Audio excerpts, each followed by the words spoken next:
The meeting is called to order. Excellencies, distinguished delegates, ladies and gentlemen, we are now approaching the end of the fourth session of the Global Platform for Disaster Risk Reduction. This session is not the harvest. The harvest has already been made in many sessions, workshops and events, but also in the uncountable number of planned and unplanned exchanges during the last couple of days. It is now time to reflect on the discussions and to remember some of the highlights. The purpose of this is not done for the sake of stock-taking, but to recall elements and issues that can guide our future. And this is very much the spirit of this session of the Global Platform, looking ahead and acting ahead to 2015 and beyond. I now give the floor to Mrs. Margareta Wallström, the Special Representative of the UN Secretary General for Disaster Risk Reduction, to introduce the summary of discussions on the Hyogo Framework for Action 2 during this fourth session of the Global Platform. Mrs. Wallström, you have the floor. Thank you, Mr. Chairman. Good afternoon, and we are delighted to have so many people still here in the closing plenary. Over the last few days, we've spent 6 hours together, many hundreds of people, discussing the HFA2. What should be in it? How should it be shaped? This was done with the synthesis report that you've all received, which was made on the basis of all the consultations that's been going on for 12 months. We also have input from the virtual platform, internet and web discussions about HFA2, in order to give those that did not come to Geneva a chance to express their views. And of course, input from many other organizations, civil society, Red Cross, business, parliamentarians who have participated in dedicated events over the year. So we have now a rich body of, in fact, very focused and very clear ideas about the future.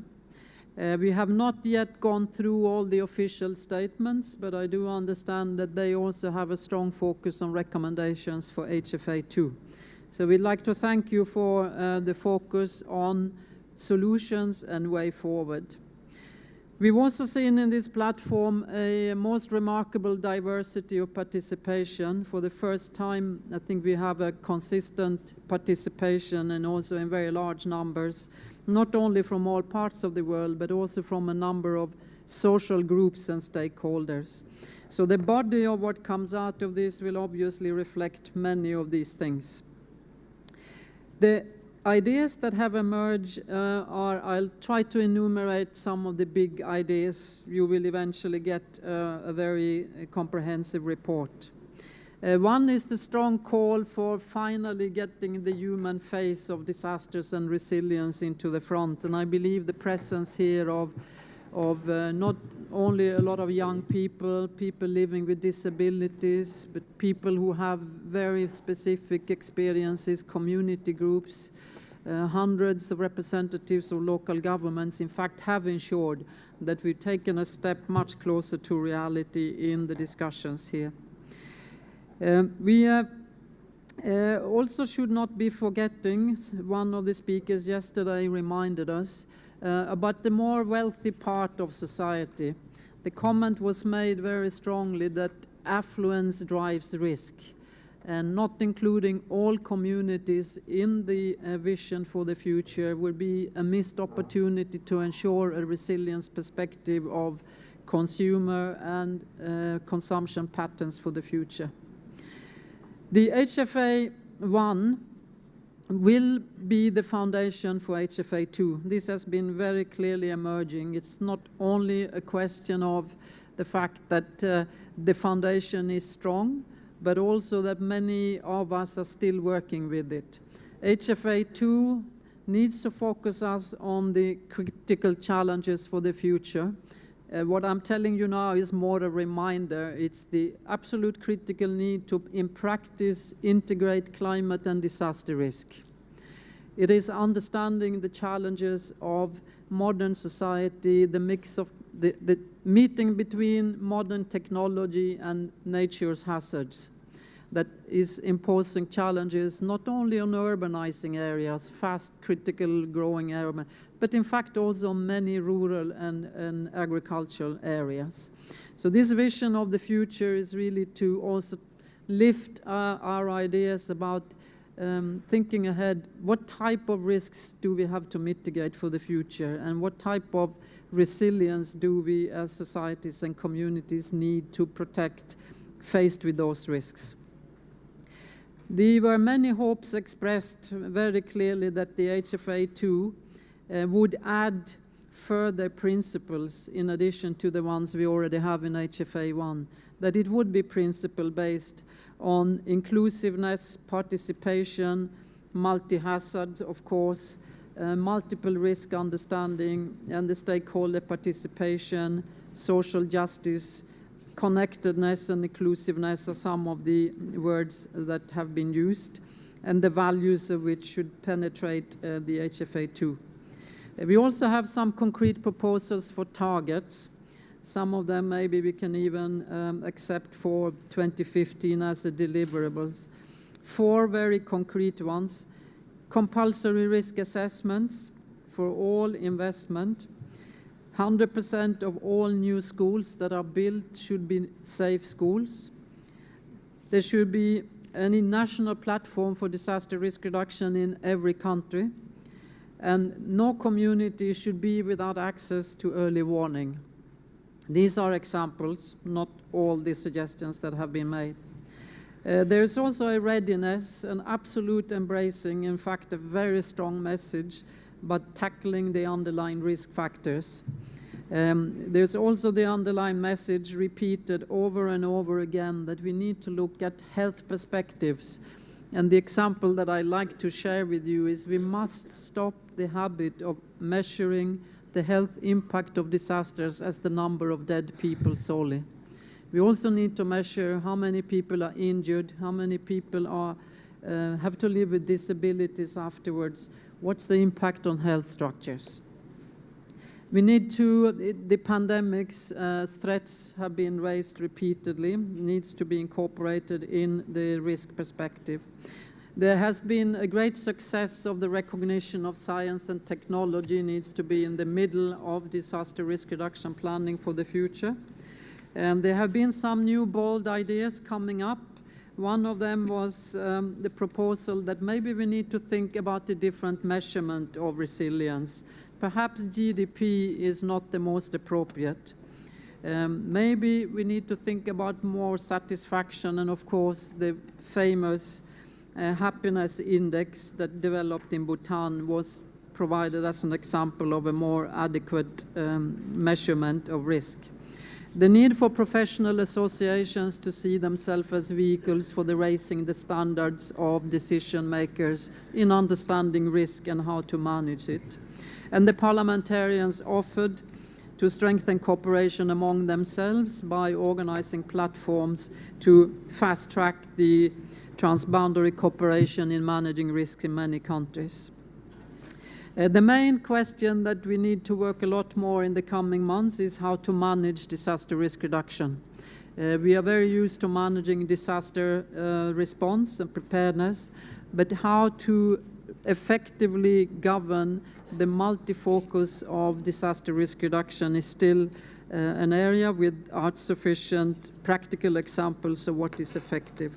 And we've heard lots of call for the formalization of legally regulatory obligations to reduce risk. A big step forward in understanding how the private sector will become an effective partner and associate in reducing risk. And a few final points.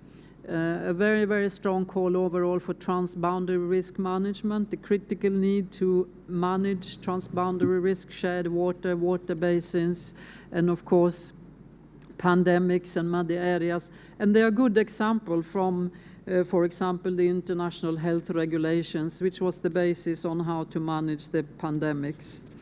Call for a lot more, even more than you already do, peer exchange mechanisms, help to fast-track learning, accelerate learning by making very proactive use of the willingness to share experiences and learn among platforms, technicians, and countries and local governments.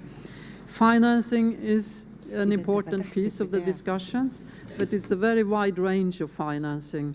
It's financing mechanisms, it's of course how ODI is used, the percentage, we have the old recommendation from 2009 on the percentage of humanitarian funding for disaster risk reduction, not yet well carried through, but also some questions of, is this the most important thing? Maybe we should really focus on mobilizing development funding. The climate change impact remains a high priority for all development perspectives, and a strong and repeated call for the need of disaster risk being a strong part of the post-2015 development agenda.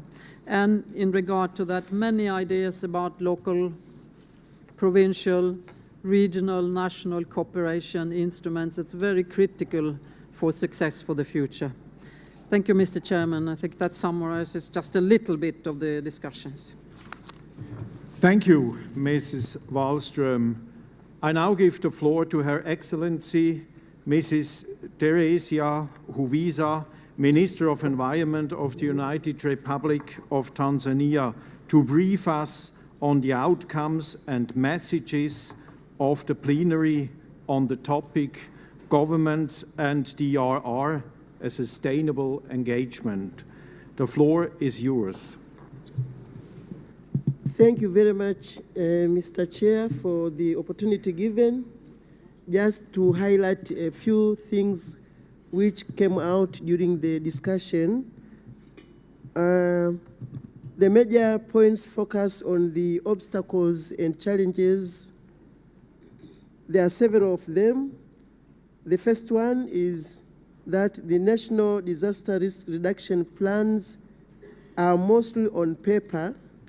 That means that there is huge gap in planning and implementation. So it means that we are only focusing in plans, but not the real implementation. The second one is there is an immense gap in local needs versus national plans.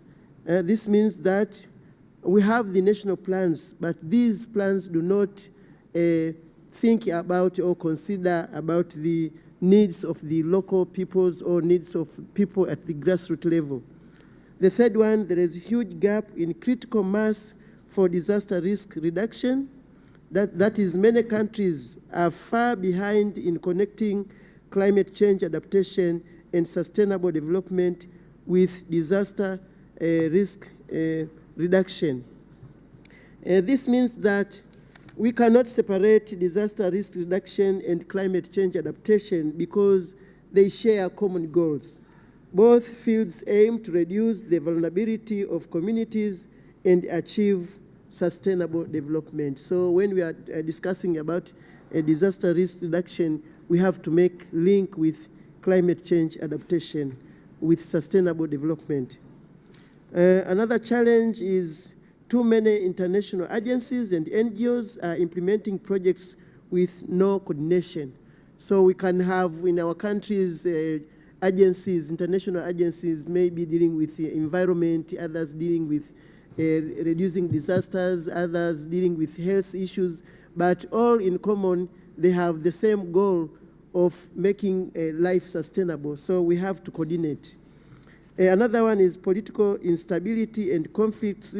For example, in some countries in Africa, we have civil wars just for self-interest. So disaster risk reduction becomes a secondary and not a primary. Another challenge is public perception. and participation is poor when it comes to disaster risk reduction. Government, both at national and local levels, need to overcome this poor perception and participation. So we need to collaborate and make people participate in the process. And here it means we have to involve people at all levels, that is the political leaders, the government, the local leaders, religious, women, youth, children, so that they own this sense of disaster risk reduction. And then the second issue is how the HFA second,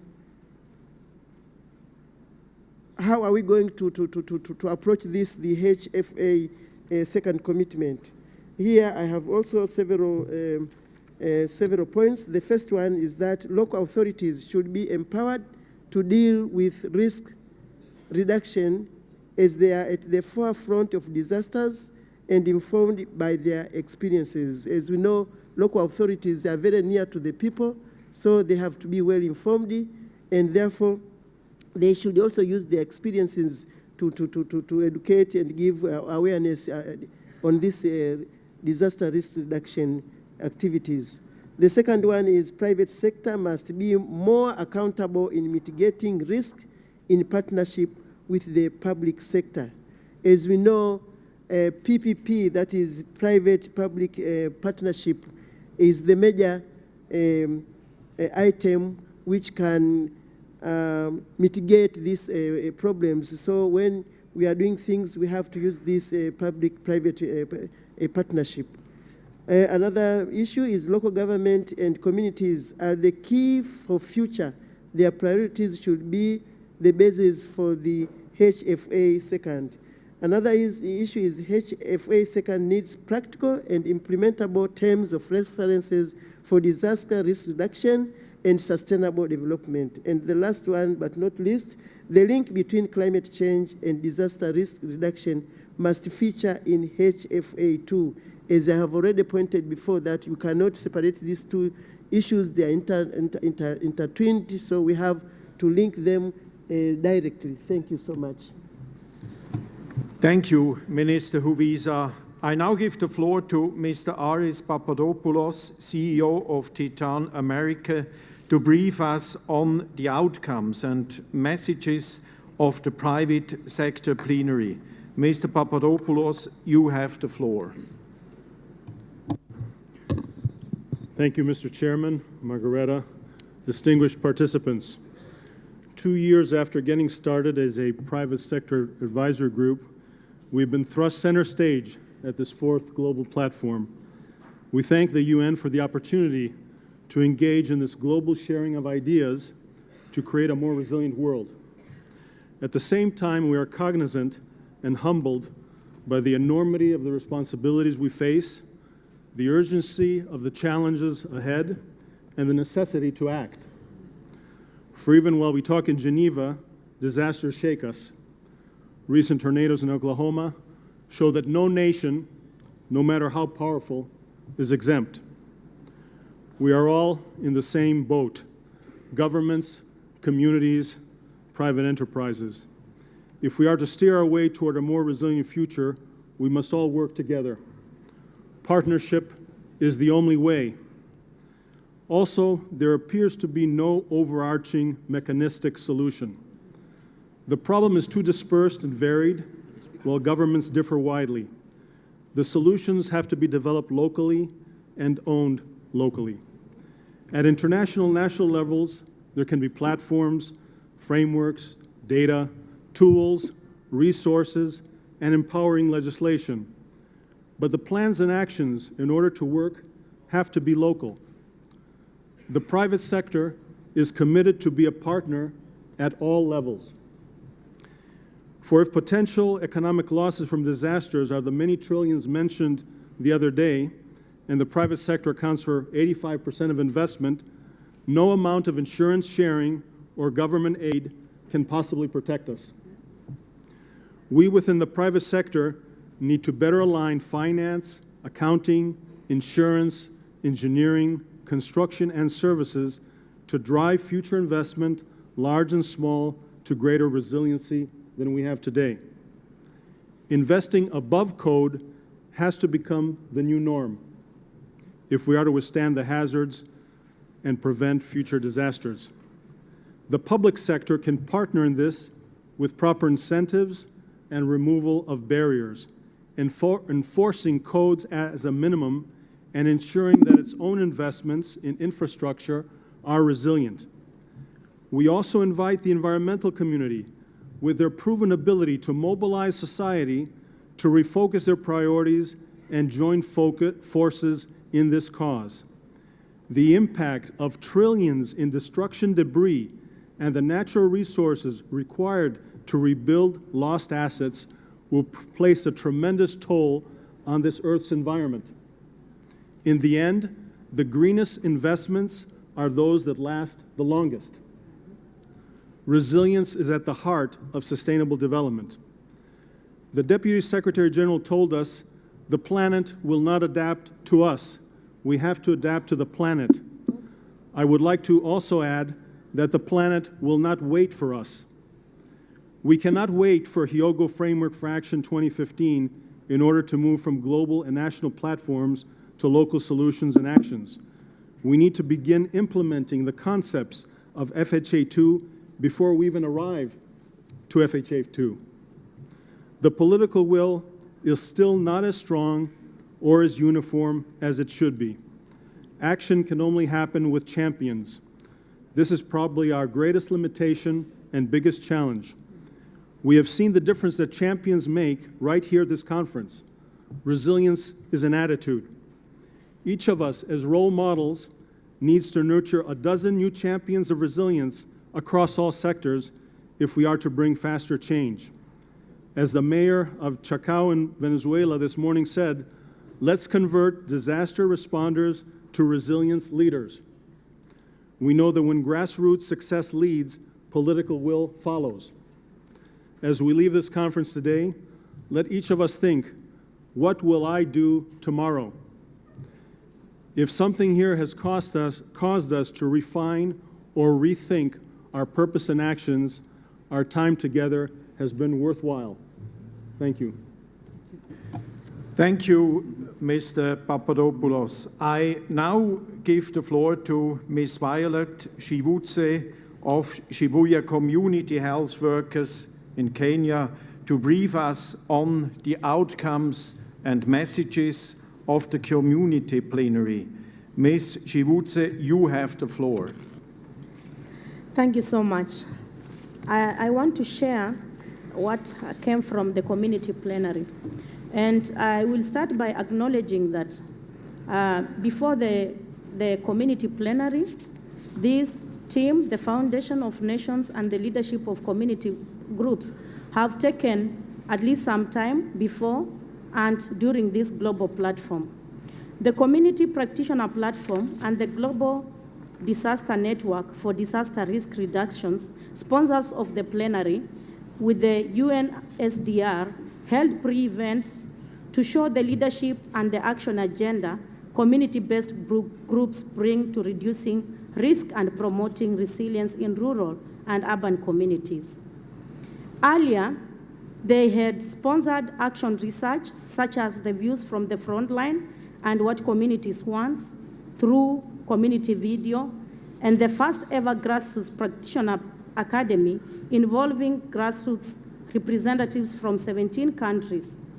The fourth global platform positions community contribution at a scale never before achieved. The facilitators designed a plenary to illustrate the need to start local and go global, and to counter the common myths that we have had with the realities the grassroots communities are taking stronger leadership in disaster risk reduction and resilience development. The panelists showed that community groups are not vulnerable, as the myths have been showing. They are not invisible, they are not disorganized or working at a small scale, but rather Poor urban and rural communities are organized in large numbers as informal settlement, residents in Kampala, which was an example, in federations of farmers and saving groups, an example from India and Kenya, and in regional networks in the South Pacific and in another 17 countries, which we showed was indicated in the Grassroots Academy.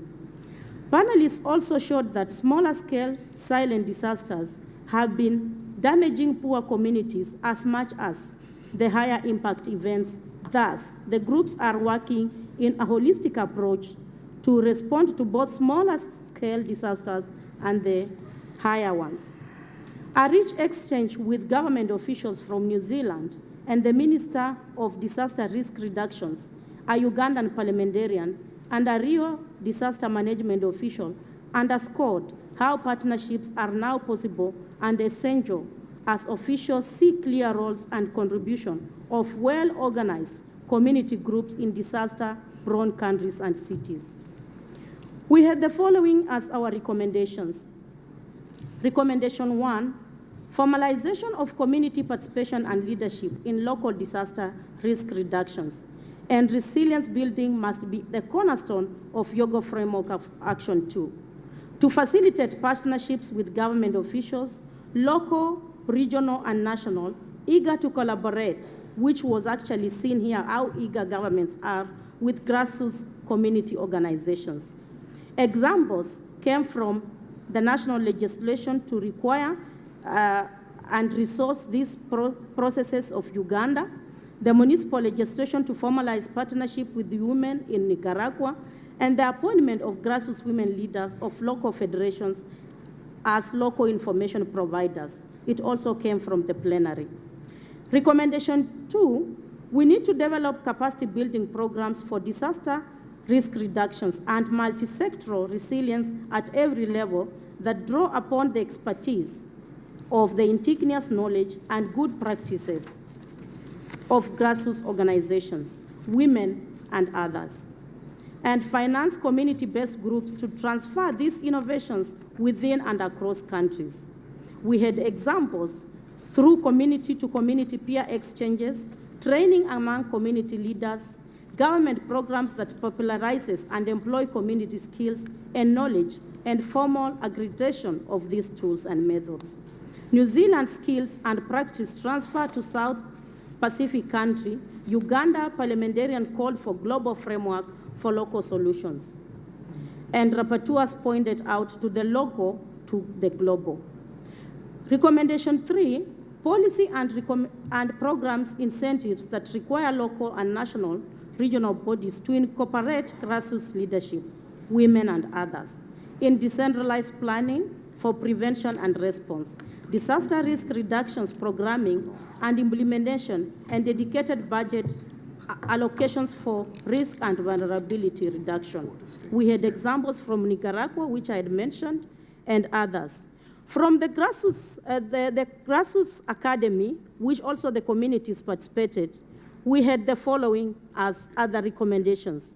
Yoga Framework of Action 2 should better address the localized, recurrent, everyday disasters, as well as manage man-made disasters that are being byproducts of development. The other recommendation was resources. There should be ways on how to resource communities, disaster resilience, disaster risk reduction, and resilience building activities directly and through collaboration with local authorities and facilitating NGOs. Last and not least, recognize that communities have experience, expertise, and indigenous knowledge that should be built upon rather than overlooked. Thank you so much. Thank you, Ms. Shivutse. So these were many and interesting feedbacks of what had been going on in the different plenaries. At a broad discussion, you have pointed out to many gaps, many challenges, many ideas where are around, as we just heard from the last speaker. There was also a call to cross the borders of disciplines to make progress. And what is very encouraging is that we have on one side a diverse and complex problem, but we see emerging views.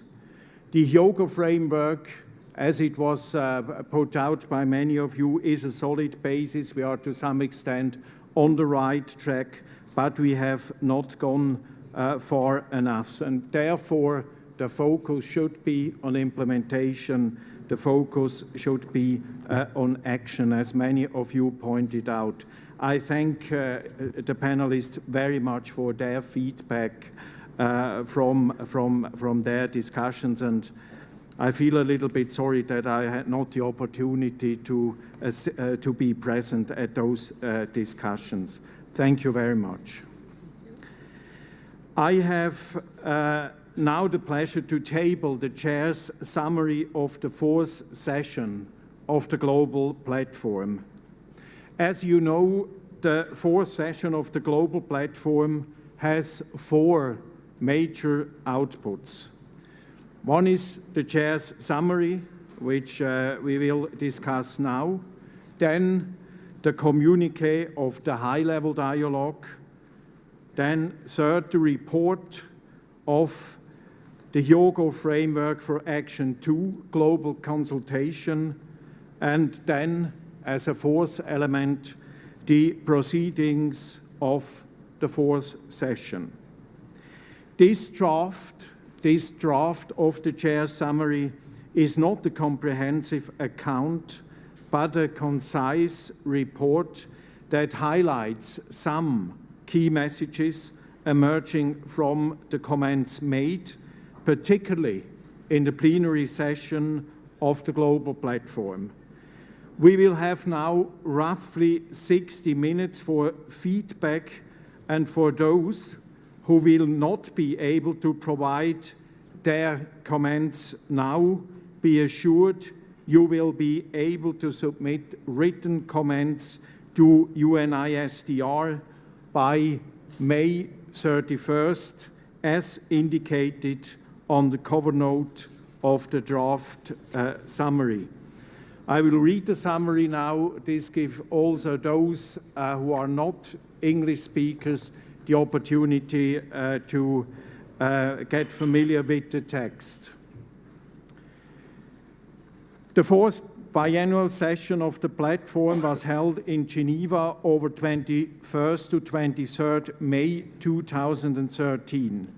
Chaired by Switzerland, it brought together over 3,500 participants from 172 countries, with representation from national and local governments, intergovernmental organizations, non-governmental organizations, majors and parliamentarians, business, academics, scientists, and communities. This platform provides on the regional platforms covered in Africa, the Americas, Asia Pacific, Arab states, and Europe, as well as the many consultative and preparatory meetings convened by civil society, local governments, and national societies of the Red Cross and Red Crescent national societies. This session has been the most diverse platform to date. This diversity is a sign that the outreach has begun to work. People want to be part of the process and stand behind it.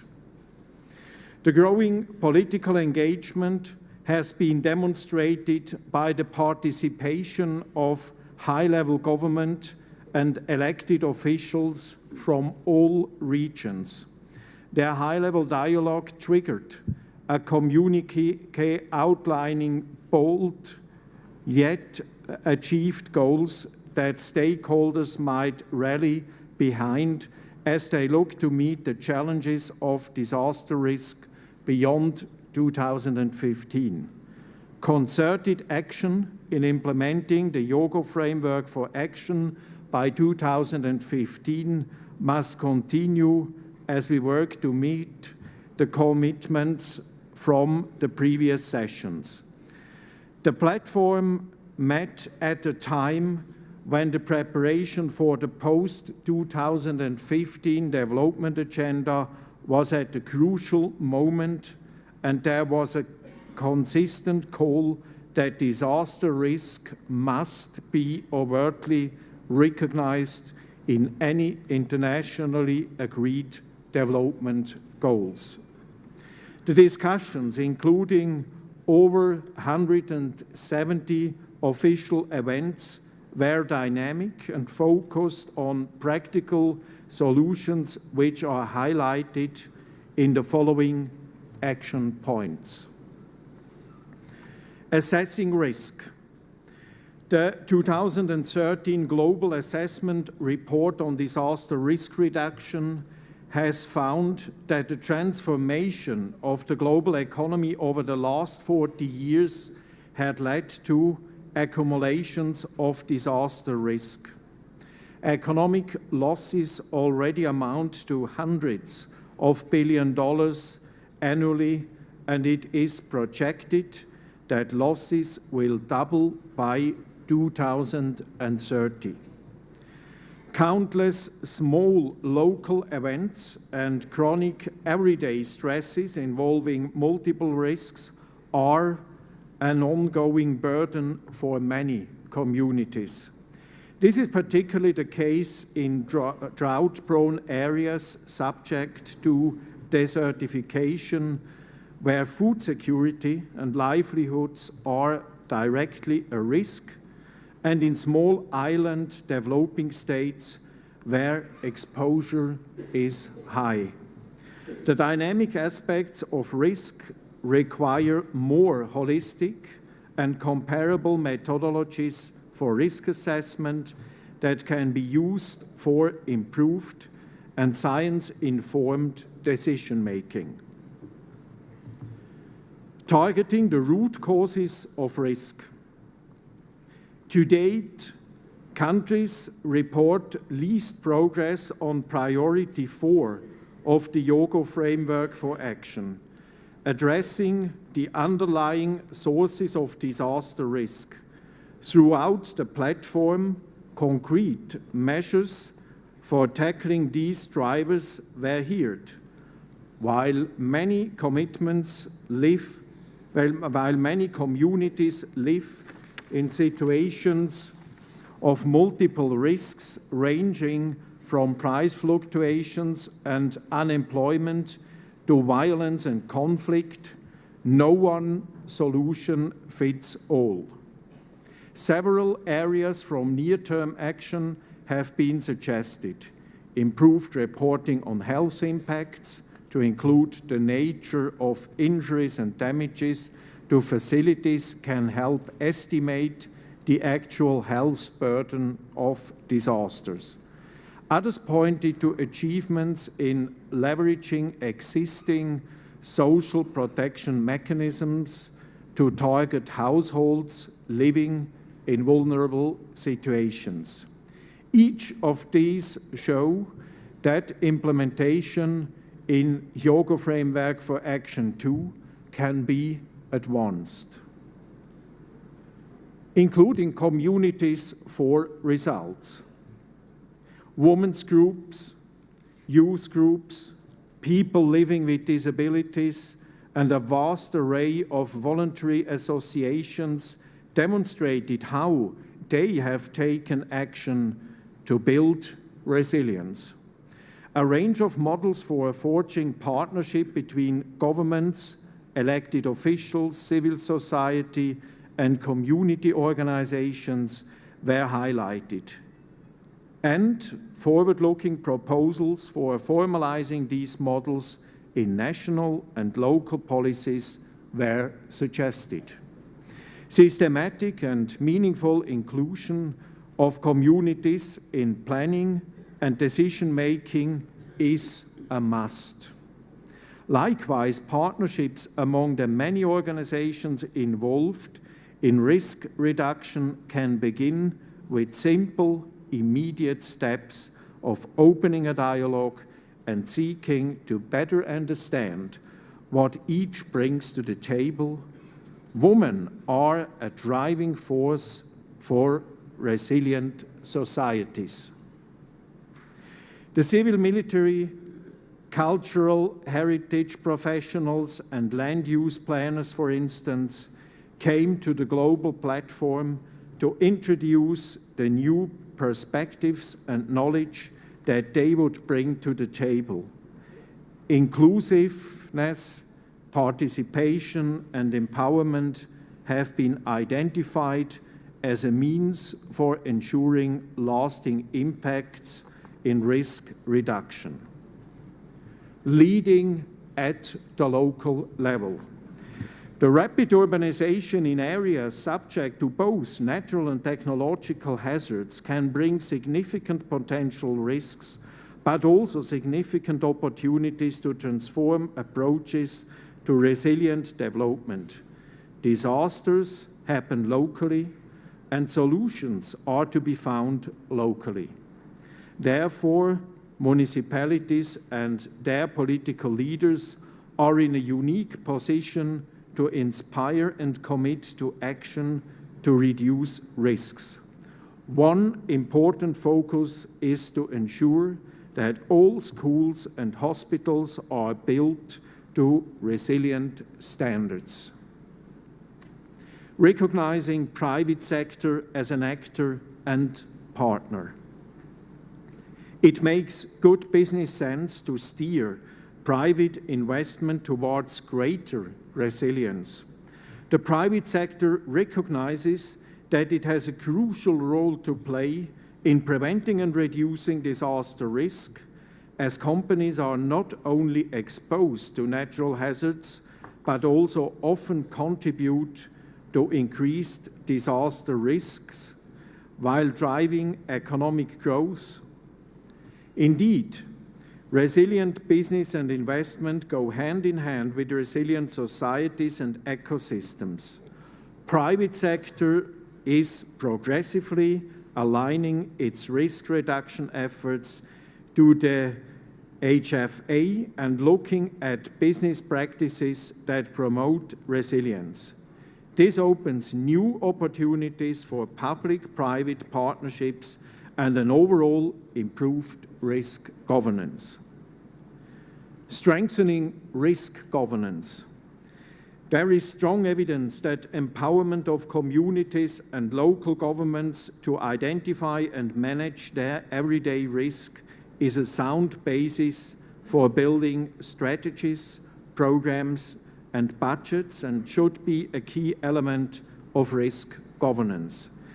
There is recognition that prevention and reduction of disaster risk should be a normative obligation, encompassing a risk assessment, the establishment of early warning systems, and the right to access risk information. Effective rules concerning stakeholders' responsibilities and opportunities for engagement, as well as accountability mechanisms, are necessary. Technical standards, building codes, and regulatory frameworks should be regularly updated and enforced. Transboundary risk management was repeatedly referred to as a critical area for cooperation. Strengthening scientific and technical support. Organizations increasingly seek systematic evidence-based methods for risk-informed decision-making, drawing on scientific analysis and indigenous knowledge. All parties need access to risk information and scientific and technical methods that are understandable and usable, and the public need to be sensitized and assisted in their use. There is an unmet demand for data, tools, methods, and guidance for implementing risk reduction, and a shortage of specialists educated and trained for the task. As a relatively new field, there are big gaps in capacities, and this must be addressed quickly in order not to impede progress. There is a critical need to include disaster risk across all disciplines, integrating disaster risk management into higher education curricula, spanning a range of social and natural sciences, is a priority. Database generation, methods for risk assessment, early warning systems, and sector-tailored risk management are pressing needs. Building mutually reinforcing agendas. The processes that result in risk reduction are closely intertwined with those pertaining to sustainable development, environment, and climate change impact. It is an imperative to seek the mutual reinforcement of these agendas, whether at the local, national, or international levels. Development cannot be sustained and resilient unless disaster risk is explicitly addressed. Economic progress must be accompanied by strong disaster risk reduction policies and planning. Economic and social development is underpinned by strong disaster reduction. The way forward. The process to develop a successor arrangement to the Hyogo Framework for Action is well underway. There is a consensus that the new instrument, informally referred to as the HFA2, should build on the Hyogo Framework for Action and introduce the necessary innovations to address the challenges of increasing risk over the next 20 to 30 years. The call is for the HFA2 to focus on implementation as a plan for action underpinned by a clear set of principles. It is expected that the HFA2 will recognize the need to govern disaster risk reduction and resilience with clear responsibilities, enable local action, address climate risk, and recognize a central role for science. Scientific focus will need to be on addressing the causes of risk, including the roles and contributions by stakeholders. The global platform called for the immediate start of work to develop targets and indicators to monitor the reduction of risk, to be led by UNISDR. Periodic review mechanisms will need to be established, including voluntary peer reviews. There is also strong call for ensuring the mutually reinforcing aspirations and goals of sustainable development, climate change, adaptation and mitigation, and disaster risk reduction.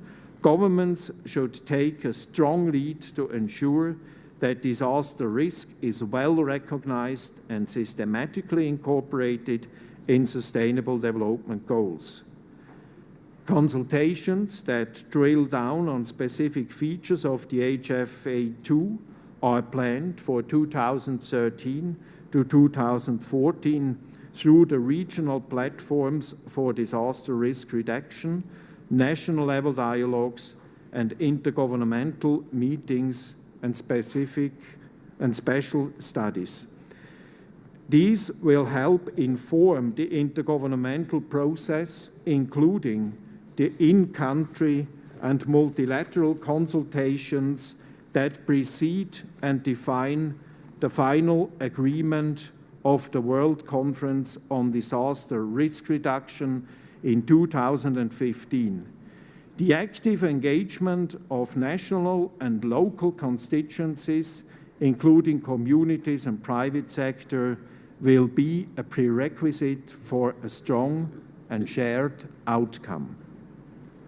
The World Conference will be the opportunity to take stock of the implementation of the HFA and its synergies with regional strategies for disaster risk reduction.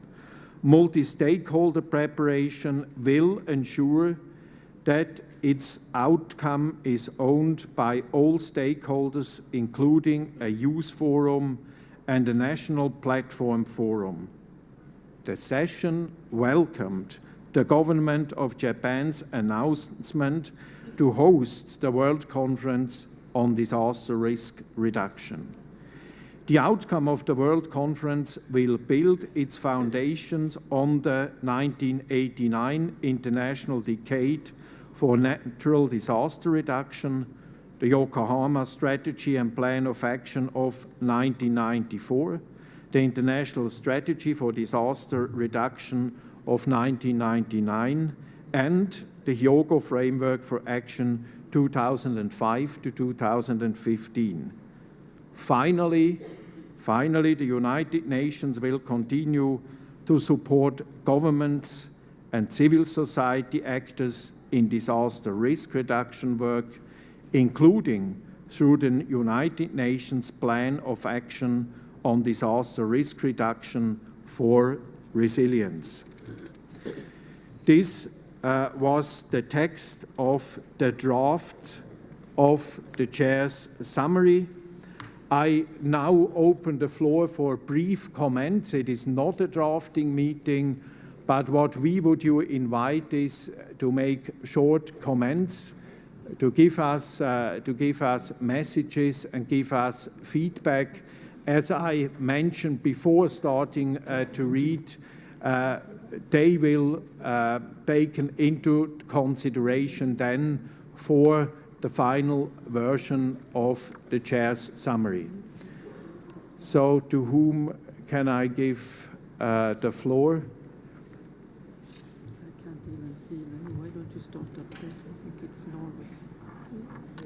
It's impossible. I'm so much in the limelight that I cannot see who is taking the floor, but over there somebody is taking the floor, please. Could you identify yourself and make your intervention? Thank you, Mr. Chair. This is Norway speaking. I would just like to compliment the Secretariat, first of all, for a very good Chair's summary.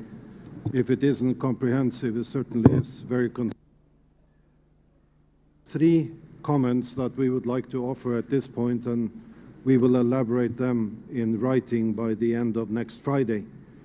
We have three very quick comments. One is the needs of environmentally displaced people, which were raised during our discussions, and I think that should be reflected in the Chair's summary as well as in the later HFF2.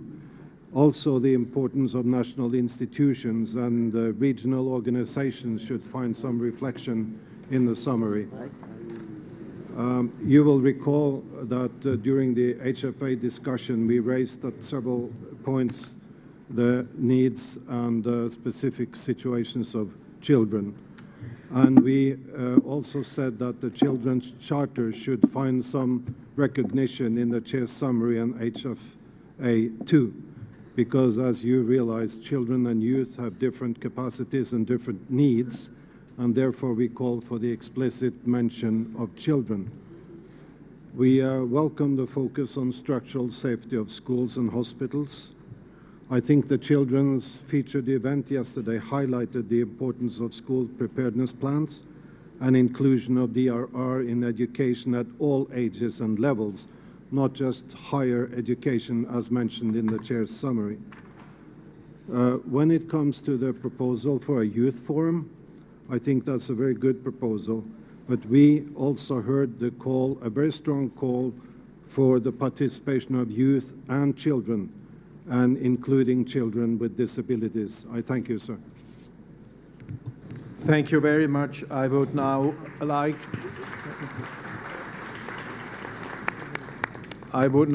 to give the floor to Benin. Merci, Monsieur le Président. Thank you, Chair. Je voudrais à mon tour saluer I would like to le rapport qui vient de nous être Welcome. présenté. and Très bon. the report that Monsieur we've le just Président, heard. je And voudrais thank tout you for it. simplement faire une Chairman, I observation would like to make a par comment, rapport au groupe que je and this représente, concerns c'est-à-dire les parlementaires. of parliamentarians De mon that point I, de vue, le rapport n'a pas represent. suffisamment from my point parlé of de cette view, catégorie, les the parlementaires, report has not alors sufficiently que nous mentioned avons, our group, dans le which cadre de is cette the plateforme, tenu une MPs. session au cours de Although laquelle we had a session in il a this été platform fortement souligné meeting, and in this le rôle critique des parlementaires MP session, et la nécessité there pour was eux a de criticism créer, d'étendre of leur réseau MPs, au niveau national, and au it niveau mentioned, sous-régional, we au mentioned niveau during that meeting régional, the- pour the que MP plus que session, that jamais ce is soit the l'occasion fact pour that we nous, should create parlementaires, a de network valoriser notre and mandat. that we should Je be crois qu'il able faut to carry out trouver our un espace mandate dans le rapport pour en in parler the suffisamment. framework Je vous of remercie. our work as MP. Merci I don't think beaucoup. I would like to give now the floor to the United Kingdom. Thank you. I'd like to give a short combined statement on behalf of the Global Network for Disaster Reduction, Interaction, Bond, JANIC and the Wairau Commission, representing civil society and communities around the world.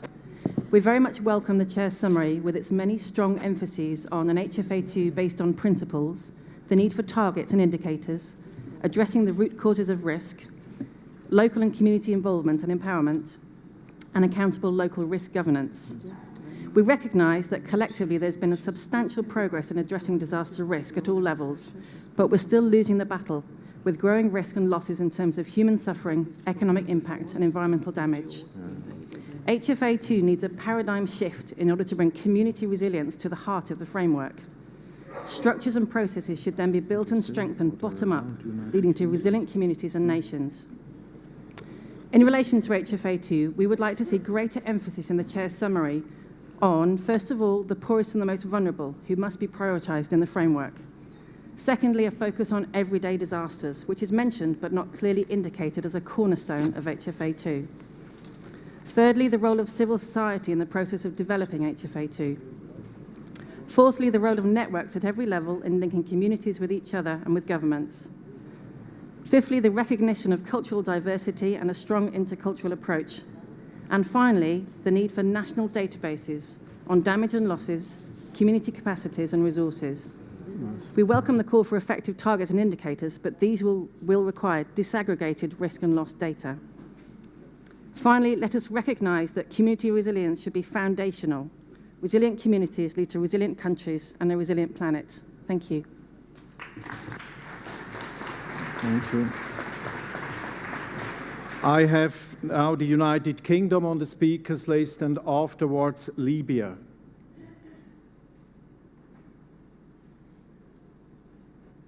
Libya. United Kingdom. The United Kingdom has just spoken. Libya. Libya. Yes.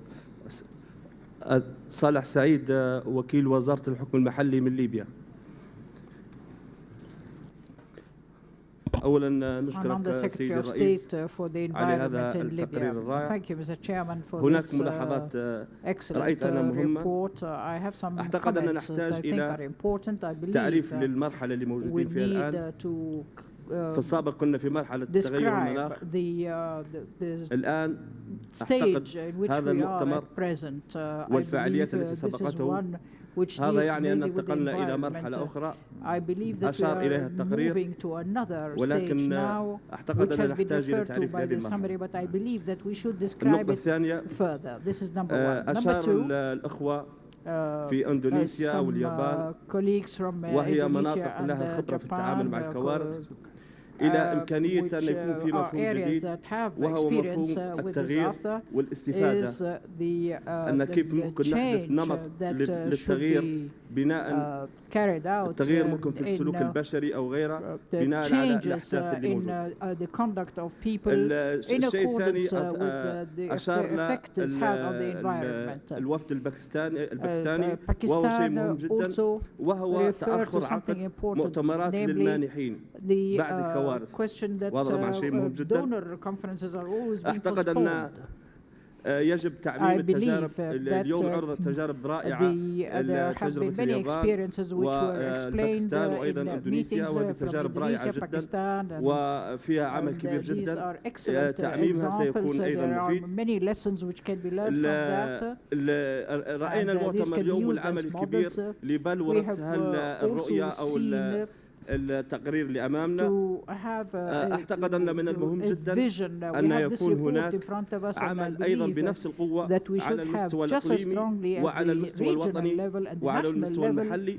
and هذا at إذا the local أردنا level. أن نحن ننجح. That is, وشكرا. if we want to succeed, all this must spread from up to now to the local level. Thank you, Mr. Chairman. Thank you very much. I give now the floor to the representative of the League of Arab States and afterwards to Colombia.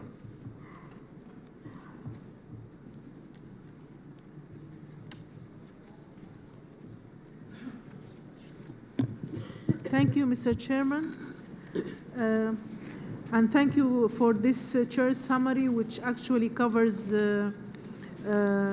adequately most of the issues that has been covered. However, concerning the issue of drought, we believe that in paragraph 6 of the chair's summary, where drought is mentioned, it is mentioned within the small local events and chronic stresses that are faced. And I think drought is a different thing from these small events. And I think the wording can be put in such a way where these two types of risks are separated and more emphasis are put on the drought issues, and particularly the issue of dry lands. Because there are some countries which are drought prone, but there are countries which are already dry lands. Thank you, Mr. Chair.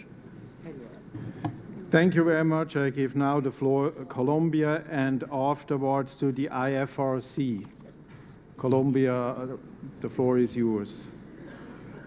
Gracias, señor presidente. Thank Primero que you, todo, Mr. Chair. felicitar First por of all, este I'd like to congratulate you for que this recoge summary, una expresión muy which pretty much importante picks up de este espacio. En primer lugar, so much of what we've spoken about in this forum. hacer énfasis en que And I'd like to en el really tema stress de la the fact coordinación that as regards en cada región, en cada coordination país, in each region and in debe each basarse en un country, aspecto claro que this se should be ha based on a clear aspect discutido that's ampliamente been en varios discussed de las widely mesas, in que los actores on many of these tables and que forums, hacen parte and del tema de that is gestión de that riesgo the actors that are part se of identifiquen the como risk actores sujetos del proceso.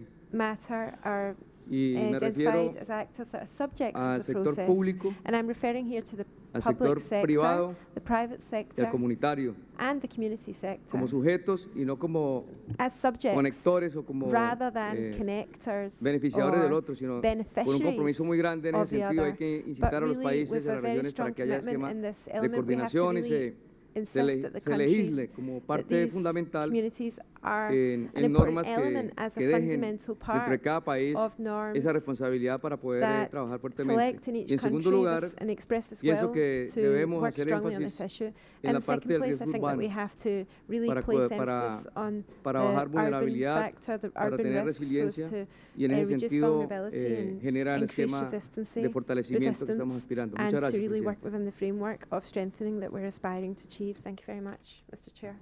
Thank you. I give now the floor to IFRC and then to the representative of the World Bank. Gracias, señor presidente. En Thank you, Chair. nombre de la Federación Internacional de la Cruz Roja y Media Luna Roja, Of the International Federation estamos of the Red presentes Cross and Red Crescent, reforzando y we apoyando la are idea here and we would que se like to expresa en reinforce la muy the idea comprensiva, which is expressed en el in muy the comprensivo reporte very de la comprehensive presidencia. report Sin of embargo, the la chair. Federación próximamente However, estará the Federation will dando unos very, aportes en los siguientes shortly, sentidos. Primero, en cuanto a la like necesidad to contribute a little de bit more reforzar y regarding mantener the need to aquellos reinforce compromisos and maintain financieros que those fueron financial commitments previstos en reuniones that were anteriores already particularmente en lo que se refiere a incluir un porcentaje del 10% de lo que se usa para atención de emergencias en temas relativos a la reducción del riesgo. En segundo lugar, haremos algunos comentarios la próxima semana relativos a la desproporción que existe en cuanto a las finanzas en favor de la gente vulnerable y que sufre altos riesgos y cómo localizar y cómo conseguir que haya más recursos en los niveles nacionales apoyados por el aspecto legal, donde también recomendamos fuertemente que se reemplace la frase de que estamos planteando que haya una obligación normativa y poner en lugar de esto que haya una obligación legal con el fin de reconsiderar y reconocer los derechos de las personas y las comunidades que son sujetos de los riesgos. Y por último, nos parece muy importante que integremos de manera muy fuerte el vacío que existe y la distancia que existe entre lo humanitario y el desarrollo, haciendo que todas las actividades que hacemos desde el punto de vista humanitario sean fundamentos y elementos de la fuerza que puede generar el desarrollo. La resiliencia debe ser usada como un concepto que nos aproxima a todos y que nos relaciona a todos y que al final es un indicador colectivo de los resultados que podemos lograr juntos. Muchas gracias, señor presidente. Thank you. I give the floor now to the World Bank and afterwards to Mexico. Mr. Chair, thank you very much. Let me first clarify that I will make this statement on behalf of the European Union, the United Nations and the World Bank, with particular emphasis on the issue of recovery, which was discussed in several meetings today, and in particular a featured event this morning. For logistical reasons, the outcome statement of this event was not reflected in the very good summary that you have presented. We would like to take therefore this opportunity to stress to the participants of the global platform the importance to recognize recovery processes as a fundamental development opportunity and an imperative to recognize recovery to do so. We need to promote institutions, policies and financing for recovery processes to ensure that a development path which led to risk before disaster struck will not be repeated in the recovery process. The international community has prepared variety of guidelines and tools, including preparation of recovery framework guidelines based on the excellent case studies that were presented from a variety of countries today to ensure that we all can collectively learn and use recovery as an intervention that leads to sustainable development outcomes. It is important to institutionalize recovery in pre-disaster recovery planning processes to promote long-term risk reduction and to integrate risk reduction at the outset in these recovery processes. This will lead to disaster resilience and will, in the long term, reduce losses and damages from disasters. We will be submitting a written statement to the organizers to be reflected in the outcome statement, and we expect that this will, of course, be reflected and hope that the participants will also join us in ensuring that recovery will be recognized with appropriate indicators and targets in HFA2. Thank you very much. Thank you very much. I give the floor now to Mexico and afterwards to Ethiopia.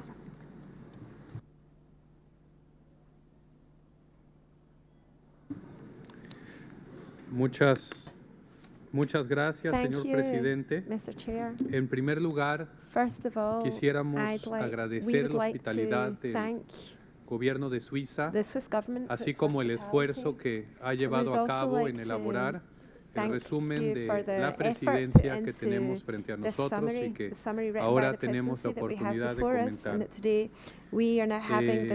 este sentido, creemos que este documento es una hoja de ruta valiosa y significativa que nos permite iniciar y emprender el trabajo que desde ahora llevaremos a cabo para construir esos bloques temáticos que complementarán en 2015 el marco de acción de Hyogo. En segundo lugar, creemos que este es un documento sumamente valioso para enfatizar a todos nuestros gobiernos, actores de la sociedad civil, grupos sociales, instituciones internacionales, la importancia de que la in agenda de international desarrollo institutions, posterior the a importance of the 2015, fact that the este development agenda marco posterior a 2015 de Naciones 2015, Unidas, this UN incluya agenda una has meta to include específica en materia de specific reducción goal de when it riesgos comes de to desastres. Con DRR. relación a aquellos elementos with- que nosotros queremos when speaking about those proponer a elements that usted we would like to put para forward to completar you el resumen right now, que está so as frente to a complete nosotros, this quisiéramos summary destacar that dos. we have El in primero front of us, we would ha like to sido ya highlight de two. alguna manera The first introducido has, por in la a certain Federación sense, Internacional been de la Cruz introduced Roja by the y International tiene que Federation of the ver Red con Cross, la importancia previous de la speaker, cooperación and has to do internacional with para el the desarrollo. international No cooperation for olvidarnos de los development. We compromisos should not forget existentes, the existing vigentes y ya adquiridos.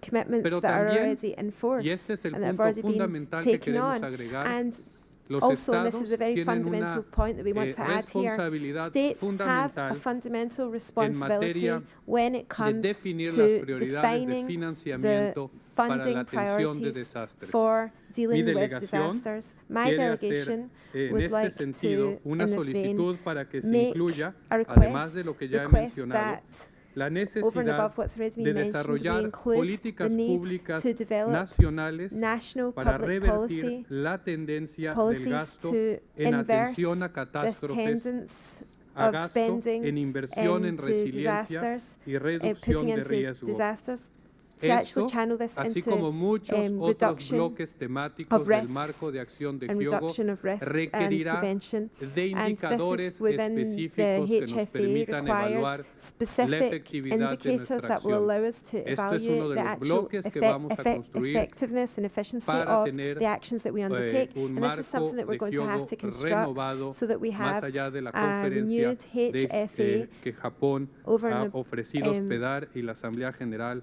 ha beyond the autorizado que conference se is lleve going a to be cabo. hosted in El último punto Japan que quiero and the other destacar, señor dates, important dates that we have presidente, ya ha to do sido with this formulado topic. por varias And something else that I want delegaciones to y tiene also que ver expose con right now aquellas poblaciones has más also been vulnerables. formulated by other Me delegations and refiero, has to do en with the most primer lugar, a vulnerable la necesidad de populations. hacer referencia And a I los refer adultos first of all mayores the y need sus to necesidades make specific específicas. reference to También adults a and las their specific necesidades needs, específicas as well as to the y specific condición needs de and vulnerabilidad the de las condition of poblaciones vulnerability indígenas in which que the muchas indigenous veces peoples find no tienen themselves. acceso a la These indigenous información de people sistemas very de alerta often do temprana not have en sus access to early propios warning systems idiomas. in their Estos tres own puntos native languages, deben de ser and these 3 reflejados en el points resumen should de la be reflected presidencia. in the Concluyo President's una vez summary. más I would like to agradeciendo conclude la once again hospitalidad del by gobierno de thanking Suiza, the Swiss así government for its como la excelente hospitality, labor que ha as llevado well a cabo as la the Estrategia excellent Internacional work para that la the Reducción de Riesgos de UNISDR Desastres, el has secretariado presidido por la señora put Wallström. in, Muchas gracias, señor directed by presidente. Secretary Wallström. Thank you very much, Chair. Thank you very much. I give the floor now to Ethiopia and afterwards to the WHO.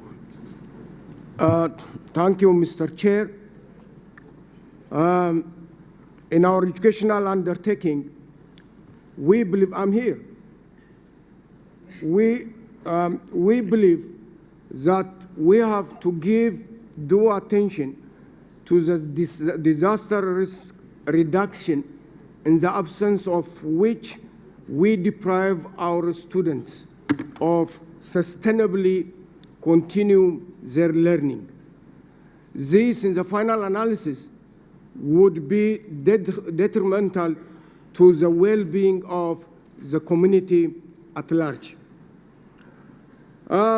We appreciate the global platform for bringing different stakeholders on disaster risk reduction and share their experiences. Above all, we are appreciative of the participation of children who are the primary victims of man-made and natural calamities. But their participation is not up to the expectation of us. Therefore, in HFA2, the participation of children must be further reinforced and strengthened, and HFA2 should serve as a platform for the voiceless, for the voice of the voiceless. And once again, appreciating the global platform, we pledge to do within our capacity to deal with disaster risk reduction at the national and in cooperation with others at the international level. Thank you, Mr. Chair. Thank you very much. I give the floor now to the World Health Organization and afterwards to IUCN. Thank you, Mr. Chair. We'd like to congratulate the Chair for a very comprehensive report. But we'd also like to add that we believe that at the WHO that health is a unifying force for action on disaster risk reduction. In the last 20 years, natural disasters caused an average of 205 deaths a day worldwide. Over the same period, smaller local disasters such as traffic accidents were a cause of substantially more, 16 times this number compared to natural disasters. Moreover, communicable diseases, including epidemics, both large and small, resulted in even further deaths. Health is a 24-hour-a-day, 7-day-a-week undertaking, an essential service for all women and men everywhere in the world. In disaster situations, its main responsibility is to save lives, prevent and reduce permanent disability, and reduce the risk of communicable diseases. This responsibility can only be performed in health facilities that are fully operational and where health services are also fully operational. And therefore, we appreciate the Chair's call for safe hospitals, for investment in safe hospitals. Functioning health systems and services are essential to reduce maternal and child mortality, two of the MDG's most difficult goals to achieve. There is a need to foster collaboration for a strong multi-sectoral approach in the implementation of both post-HFA and post-2015 development agenda. Finally, we believe that effective preparedness is essential to mitigating and managing disasters once they do occur. We believe that the issue of preparedness needs to be better reflected in the Chair's summary. Thank you. Thank you. I give the floor now to IUCN and afterwards to Sudan. Thank you, Mr. Chair. This statement is made on behalf of the Partnership for Environment and Disaster Risk Reduction, PEDR. While we welcome the text you present, we have 2 points we consider essential and would like to see reflected in the summary. We would like to see that environment is a cross-cutting element and it must be included as such in the Hyogo Framework of Action 2. As you know, ecosystems play an important role in disaster risk reduction, sustainable development, and climate change adaptation. A concrete example of applying this approach is to integrate DRR into environmental impact assessments as a development planning tool across all sectors. Secondly, there is enough evidence that ecosystem-based approaches are cost-effective in reducing disaster risks and help communities adapt to climate change. We would like to see an explicit recognition of this fact as a way forward in the summary. The PEDR network remains committed to supporting member states and the international community in applying ecosystem-based solutions to address disaster risk reduction and climate change adaptation. Thank you. Thank you. I give the floor now to Sudan and afterwards to UNICEF. شكرا أخي الرئيس الإخوة الحضور الكرام. Thank you, Mr. Chairman. نحن نثمن عاليا هذا الملخص الرئاسي لهذا المؤتمر الكبير. For this important conference. However, we have a remark that we presented yesterday in this room, تقول إن وفد بلادي يثمن عاليا هذا التلخيص الرئاسي لمخرجات المؤتمر وبالرغم من كثرة الموضوعات التي تم تداولها إلا أن وفد بلادي وعبر مداخلته الرسمية بالأمس دعا إلى أن يتضمن الملخص الرئاسي موضوع العقوبات الأحادية التي تفرض على الدول دون مراعاة للمعاناة التي تؤدي إليها من تلك العقوبات على المجتمعات الفقيرة والضعيفة بالرغم من توفر الموارد المالية والحصول على التكنولوجيا التي تساهم بالحد من الكوارث وقد شهدنا كثيرا من أنواع التكنولوجيا والفعاليات المصاحبة reduction of disaster risk reduction. There are many conditions and تقلل من معاناة المجتمعات الفقيرة. أيضا many conditions on this technology that prevent the poorer societies from acquiring them. And we would like the Hyogo Framework of Action number 2 to refer to these sanctions which are imposed on societies. And as the Arab League stated also, we would like to remind the conference that the question of desertification is very widespread, particularly in North Africa. In Sudan, we are very much the victim of desertification, and we hope that their action should be taken in order to combat desertification. And many of our people are affected, negatively affected by this question of desertification. It is one of the issues that we would like to see in HFA 2. We also feel that we should refer to the discussion which took place amongst the cooperation and coordination amongst the specialized agencies of the United Nations as far as many questions are concerned. Desertification, lack of water, where there are many specialized agencies and many programs and projects of the United Nations which deal with these matters, and I should think there should be coordination in order that we discuss this matter that is because these are all interlinked topics that can be dealt with at the same time. Thank you Mr. very much. I give the floor now to UNICEF and afterwards to UNESCO. Thank you, Mr. Chair, and also thanks to Norway and to Ethiopia for their recognition of the important role that children have in disaster risk reduction. UNICEF would like to make a few remarks, and in the spirit of partnership, we'd like to make these remarks also on behalf of our partners, Save the Children, Plan International, and World Vision. Also, I would like to make this statement on behalf of the 600 children from 21 countries who were involved with developing the Children's Charter for Disaster Risk Reduction, which was mentioned previously by Norway. In addition, on behalf of the 10 children who participated in this global platform. We note the important mention of youth in the Chair's summary, and yet we see no mention of children. We would like to recognize children as a key stakeholder group whose participation in disaster risk reduction and in strengthening resilience to wider shocks must be encouraged. We support the focus on assessing risk, yet not everybody, as we know too well from our many presentations this week, live with the same risk. Girls and boys, including children with disability, are impacted differently. They have different risks. Hence, we would like to call for the development of sex and age disaggregated data so we can better understand who is at risk and how they're at risk. We also welcome the mention of safe schools and hospitals, as well as the importance of higher education. However, in line with the statements from children themselves yesterday during the featured event, we believe DRI education should be integrated into the school curricula for all children, boys and girls, whatever their age.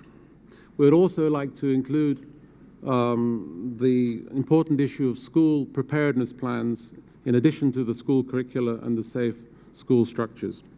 Finally, in terms of developing an HFA2, children themselves yesterday, and many of you were there to hear their voices, would like to not only be included and integrated in the 2015 event, but also participate and be consulted in the steps leading up to the event in 2015. Thank you very much.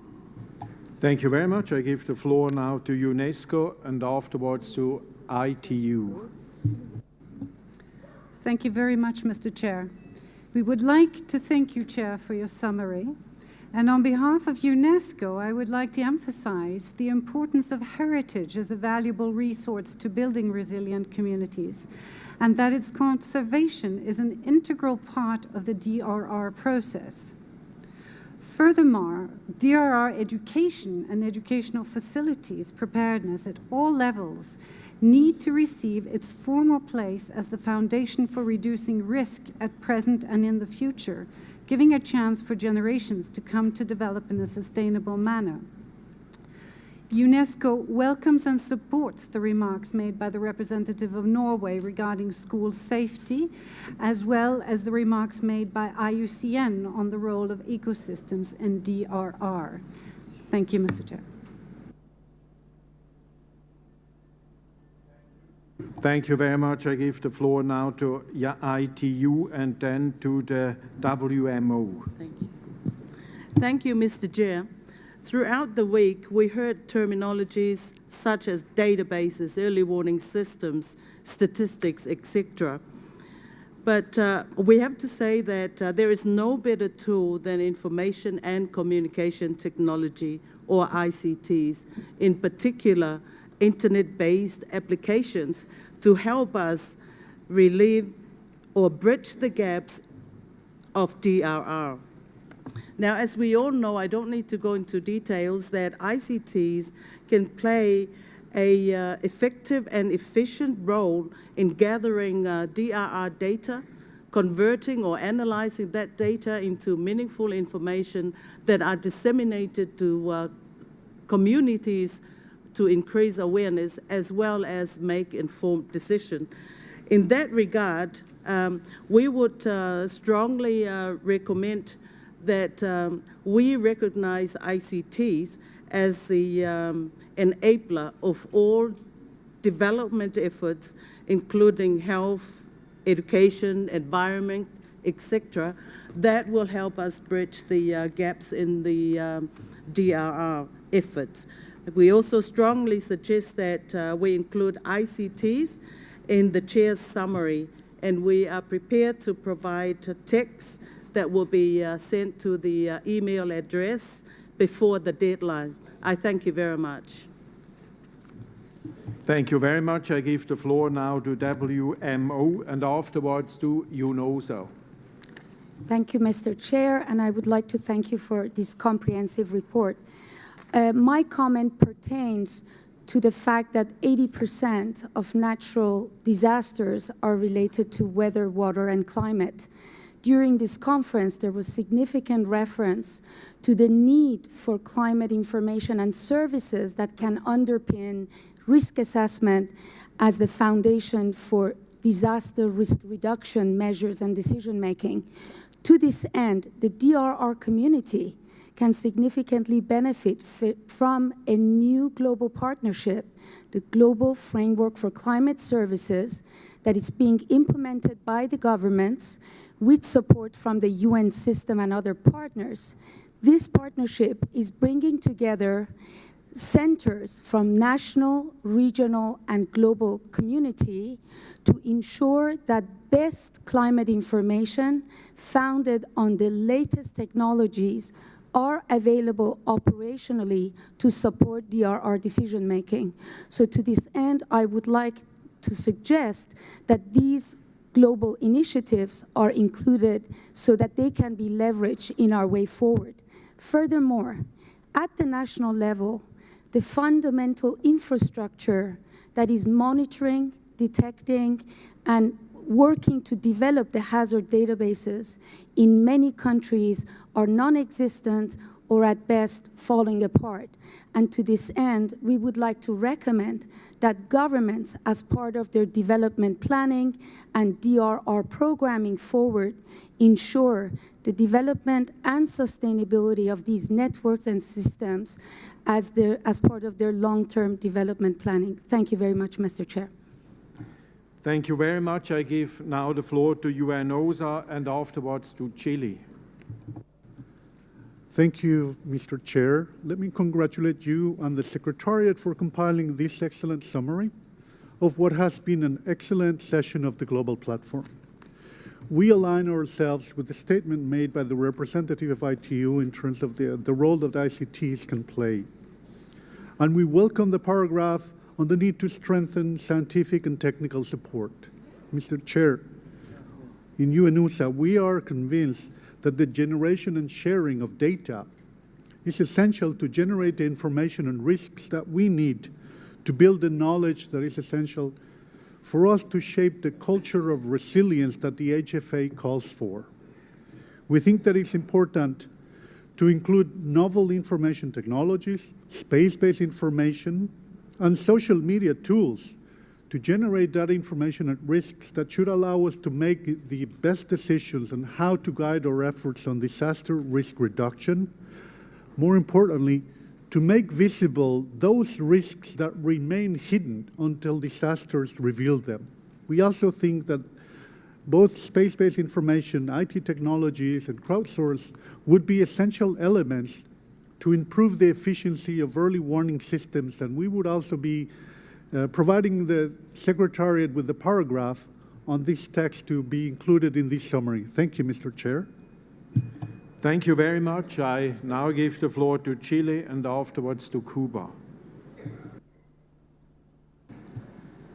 Muchas gracias, presidente. Thank you very much, En primer Chair. lugar, Chile desea Chile agradecer would su like completo to informe thank you que for revela, this presidente, el report, compromiso which tradicional shows the de la traditional Confederación commitment Helvética con of estos the temas de Swiss derecho humanitario y de Confederation enfoque with this comprensivo de temas issue. emergentes. Topic and also Deseamos también focus on agradecer these new a la emerging Secretaría de la issues. We would also plataforma like to thank y a the todo su staff, Secretariat of the platform and of, especialmente a la señora to all Margaret its Wallström, staff, por su especially compromiso to Mrs. Margareta con la labor Wallström for en her construir commitment to un this nuevo work, mapa de the ruta work namely del to sistema establish internacional en este a tema. new 5 puntos roadmap. muy breves. A Primero, new roadmap. I have focalizar 5 la very brief points. vulnerabilidad, We need to focus on the porque la vulnerability vulnerabilidad because puede acentuar vulnerability la discriminación y can la make discrimination exclusión worse post-desastre and also y debemos exclusion priorizar worse a las in víctimas. disasters. Aquí And we need to también give hay un priority to the enfoque de derechos victims. humanos. Here there's also a human Creemos rights focus. y pensamos We en la believe situación and de we vulnerabilidad de las think that mujeres. El London what School is of very Economics important acaba is de to look publicar at un the interesante vulnerability of artículo sobre women. este tema. In fact, there was a very También interesting aquí se article ha recently señalado on this topic. reiteradamente la I'd also situación de las like to personas point con out discapacidad the y hace algún very momento el vulnerable tema de los situation niños. of people living Primer with punto. a Segundo, disability. My second point is this. insistir We'd en like el, to en el insist on the fortalecimiento de la strengthening participación, of la idea de participation, multiactores, the multi-stakeholder, sociedad civil multi-stakeholder y especialmente el sector privado. the civil society and Hay especially the responsabilidades, private en la OIT se está tratando la responsabilidad sector social, should be social brought empresarial. in. Yo There creo is que a social este es un responsibility tema on the que part debemos of colocarlo the en distintas enterprises, agendas and del I sistema think this needs to multilateral. be brought En into tercer various lugar, places of our lograr agenda as well. que la Thirdly, reducción del we should riesgo de not try and desastres pase ensure de una that prioridad a una we need institucionalidad en los diferentes get niveles de la not just administración del priority, Estado. but Es una cuestión de derecho institutionalization interno el of definirlo, dealing with pero debe tener un disasters. capítulo en There la needs to be a institucionalidad separate jurídica y chapter política on de cada país. En cuarto institutionalization, lugar, legal and debemos, aquí lo dijo muy bien el representante de governmental. México y la Then señora there's Wallström another sabe que aspect which en was el grupo de mentioned amigos, de by embajadores Mrs. amigos Wallström and de la by plataforma, our lo hemos Mexican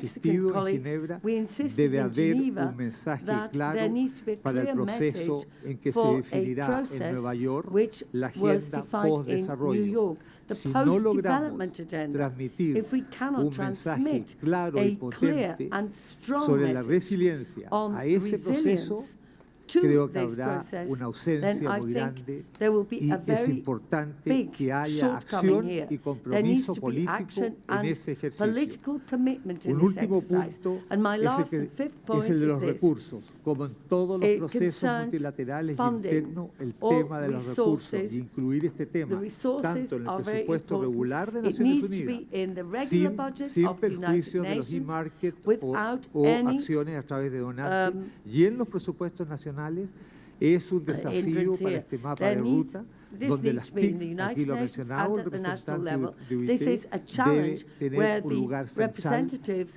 of the international organizations is very important. The actions here are very important. Now we conclude by saying, Chairman, that the commitment and the availability of the Chilean government to continue working in this partnership so that we have more resilient societies. And in my opinion, this is an ethical as well as a political challenge. Thank you very much. Thank you very much. I now give the floor to Cuba and afterwards to the Huairou Commission. Cuba. Señor Presidente, queremos agradecer la participación en esta reunión, lo productiva que ha sido. Damos las gracias y reconocemos la organización de la misma y preferimos analizar el documento y presentar nuestras consideraciones en el tiempo que está establecido. Muchas gracias. The document separately and to then present our representations on this document following this. Thank you very much. I give now the floor to the Huairou Commission and afterwards to the Global Network Disaster Reduction. Buenas tardes, señor presidente. Ante todo, reconocer la oportunidad que hemos tenido las mujeres comunitarias a través del Grupo Internacional, Huairou Commission y la Oficina de la Estrategia y otros actores.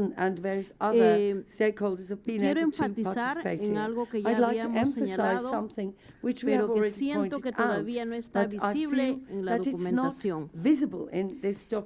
Necesitamos hacer visible la inclusión de los grupos comunitarios de las mujeres, pero sobre todo también de las comunidades indígenas en la implementación de las políticas de la gestión de riesgos y sobre todo en la consulta del marco de acción de Yogo 2 para que puedan incluir sus perspectivas, para que puedan ser consideradas la pertinencia cultural del trabajo que se pueda implementar y sobre todo reconocer los conocimientos de sus prácticas, conocimientos ancestrales, y que si bien es cierto la tecnología es muy importante y la requiere, pero también debe ser de manera complementaria.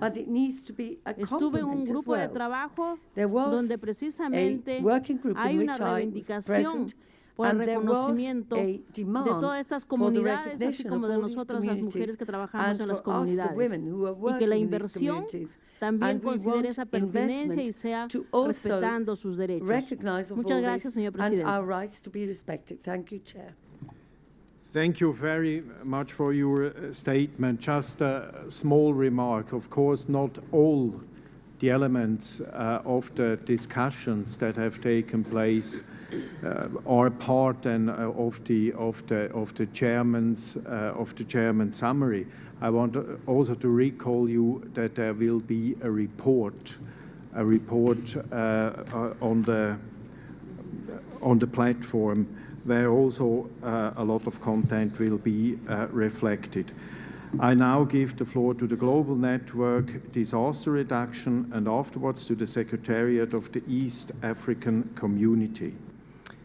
Okay, thank you, Mr. Chairman, and thank you to the Secretariat, and thank you to the Swiss government for drafting this chair's summary.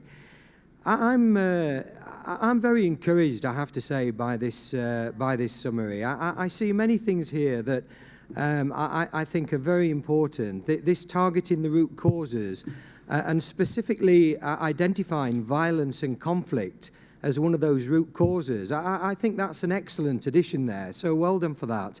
I like this, the inclusion of the communities does come out strong in this document. I've never read wording such as the systematic and meaningful inclusion of communities in planning and decision-making processes.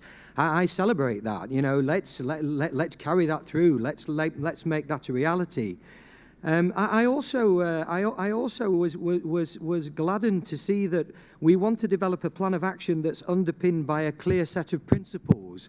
I do believe it is principles that ultimately drive action, and so I look forward to working with you in identifying what those principles are which are going to underpin this this HFA2.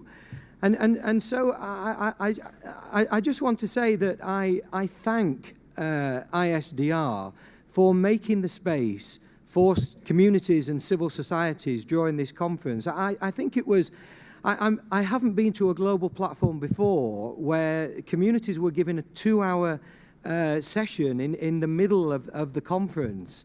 And I thank Margrethe for that. And I ask that as we go forward into the regional consultations, into the further consultation processes, I ask that those spaces for civil society and for communities, I ask that continues in the future, because I believe that it's only by doing that we get a statement, that we get a plan of action that actually connects with those local level realities of the people who are most affected by that. So thank you for that, and long may it continue.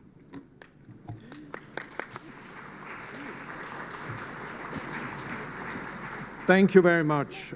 I now give the floor to the Secretariat of the East African Community and afterwards to the Norwegian Refugee Council.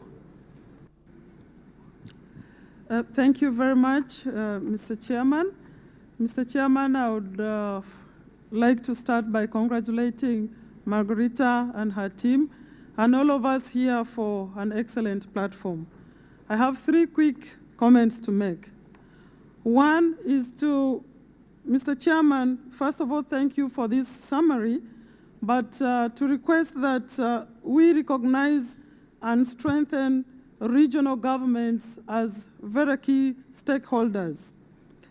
This is because regional governments are more stable and they cut across elective national governments, but also they address issues of transboundary nature, ecosystems management, as well as infrastructure.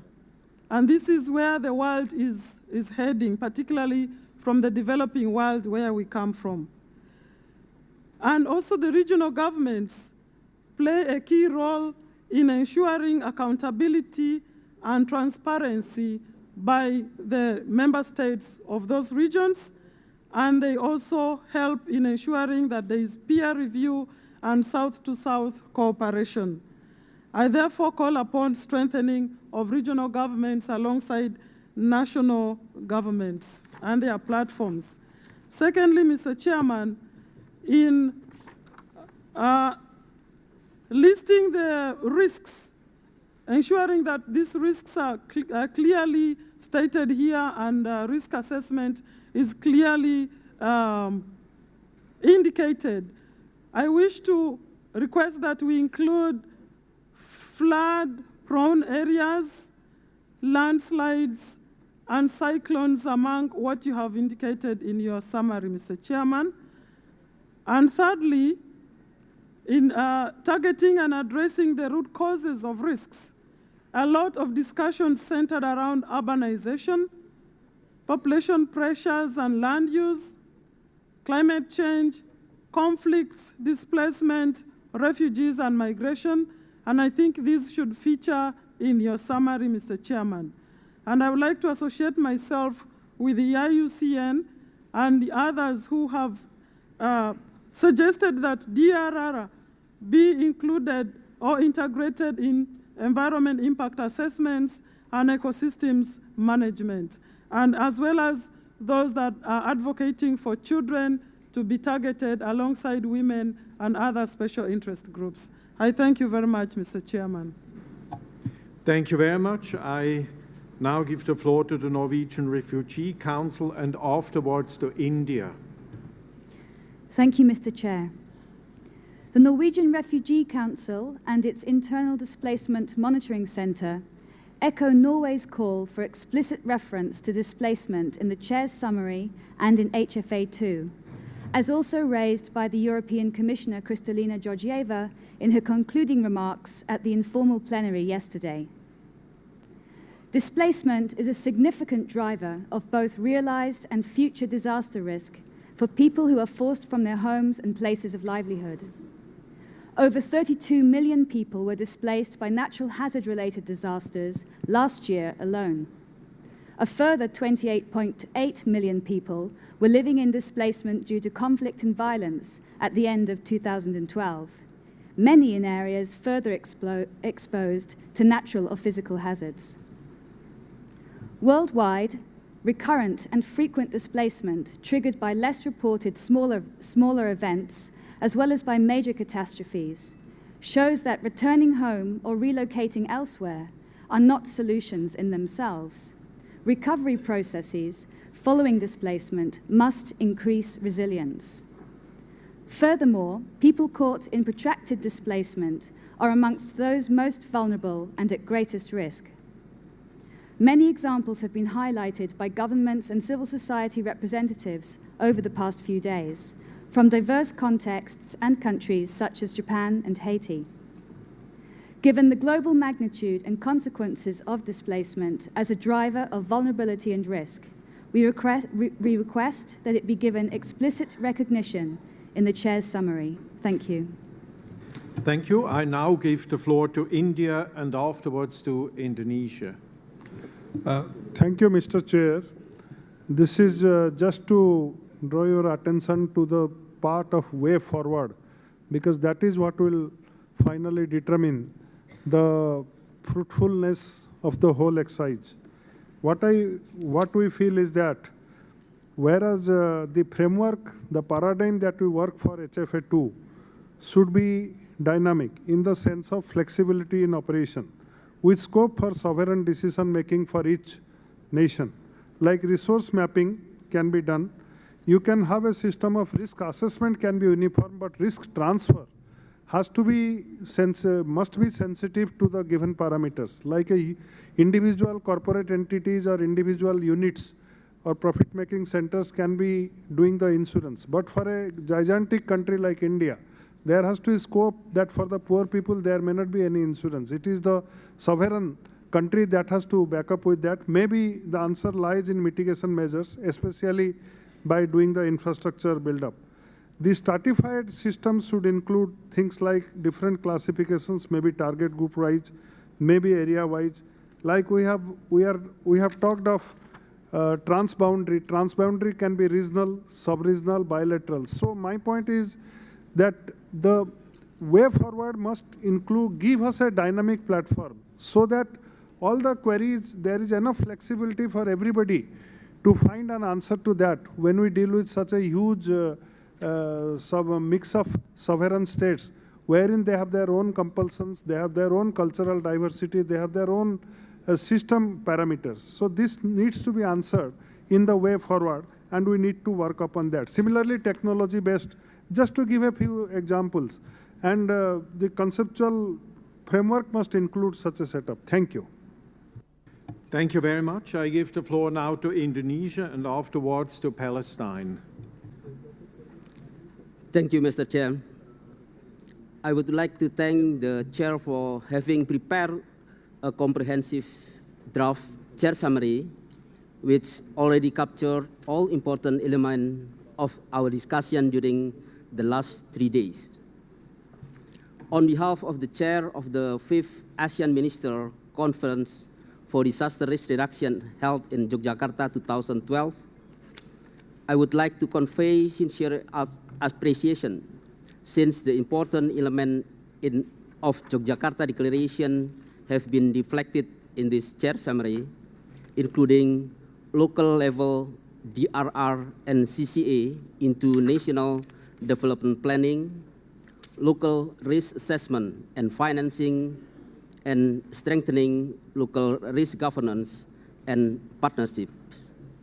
Indonesia stands ready to join the global community to support the way forward of this fourth global platform toward HFA2 to be discussed in the World Conference 2015. Thank you. Thank you very much. We have now closed the speakers list. We are running late. Please make your points very short and succinct. There's always the opportunity also to send your comments or your suggestions in writing. I give the floor now to Palestine and afterwards to Fiji. السلام عليكم. شكرا سيد الرئيس على هذا التقرير المقدم من طرفكم. نحن كدولة فلسطين نرحب ونثمن دائما ونقدر المشاركة في مثل هذا المنتدى ونثمن الخبرات المقدمة من كافة الدول المتطورة في هذا المجال وندرك أهمية العمل النبيل القائم على الحد من مخاطر الكوارث. ولكن باختصار ما نود الإشارة إليه أو إضافته أو نرغب بوجوده في هذا التقرير المقدم من طرفكم هو التركيز على خصوصية بعض الدول أو الحالات المقدمة في هذا العالم مثل دولة فلسطين، حيث أننا لا نملك السيطرة على أي من الحدود أو من الموانئ أو المعابر، وكما أننا لا نستطيع القيام بالعديد من التنمية المستدامة في هذه الدولة. وكما نود من الدول المشاركة مساعدة دولة فلسطين لكي تتمكن من المضي قدما في مجال الحد من مخاطر الكوارث، فنحن من خلال إمكانياتنا الخاصة نسعى إلى ذلك. ولكن الأمور السياسية المعقدة في مثل هذه الدولة تحد من التطور في هذا المجال، لذا نرغب من سيادتكم الإشارة لبعض الحالات الخاصة مثل دولة فلسطين. وشكرا. Thank you very much. The floor is now to Fiji and afterwards Nicaragua.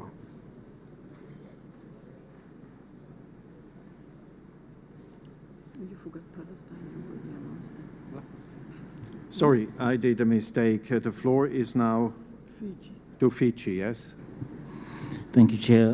I just wish to, again, thank you and express our appreciation and congratulations for this very comprehensive report. I make this very brief statement on behalf of the small island developing states, particularly of the South Pacific. We appreciate the fact that the report highlights that disasters do happen locally and solutions are to be found locally. The report also highlights that rapid urbanization in areas subject to both natural and technological hazards can bring significant potential risks. However, I wish to highlight that, as raised by Chile earlier, on the different vulnerabilities and the risks involved peculiar to specific communities, urbanization may not be, although it's a global phenomena, it's not a big issue for us in the small island development states. Most of our people are living in communities, most of our people are living in villages and settlements, and we hope that and strongly recommend that the inclusion of the vulnerability, the risks and the needs of the small island development states and the indigenous communities be included in the summary. Thank you. Thank you very much. I give the floor now to Nicaragua and afterwards to Pakistan.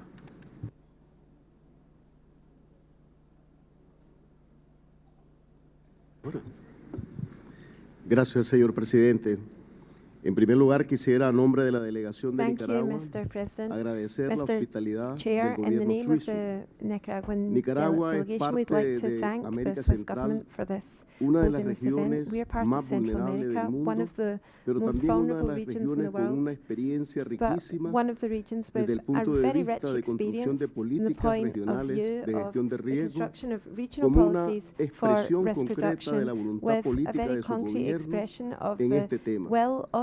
Entendemos que por razones operativas, la mayor parte de los delegados de gobierno que estamos acá de América Central no tuvimos la oportunidad de participar en la reunión de alto nivel. Quisiéramos sugerir se nos permita enviar nuestras sugerencias no solamente al resumen que se ha presentado, sino también al documento que haya surgido de la reunión de alto nivel. Muchísimas gracias. Thank you very much. I give now the floor to Pakistan and afterwards to Algeria. Thank you, Mr. Chairman. Congratulations for the successful global platform for DRR. I would like to emphasize on 2 points which should be considered in HFA2. The first one is mainstreaming DRR into development.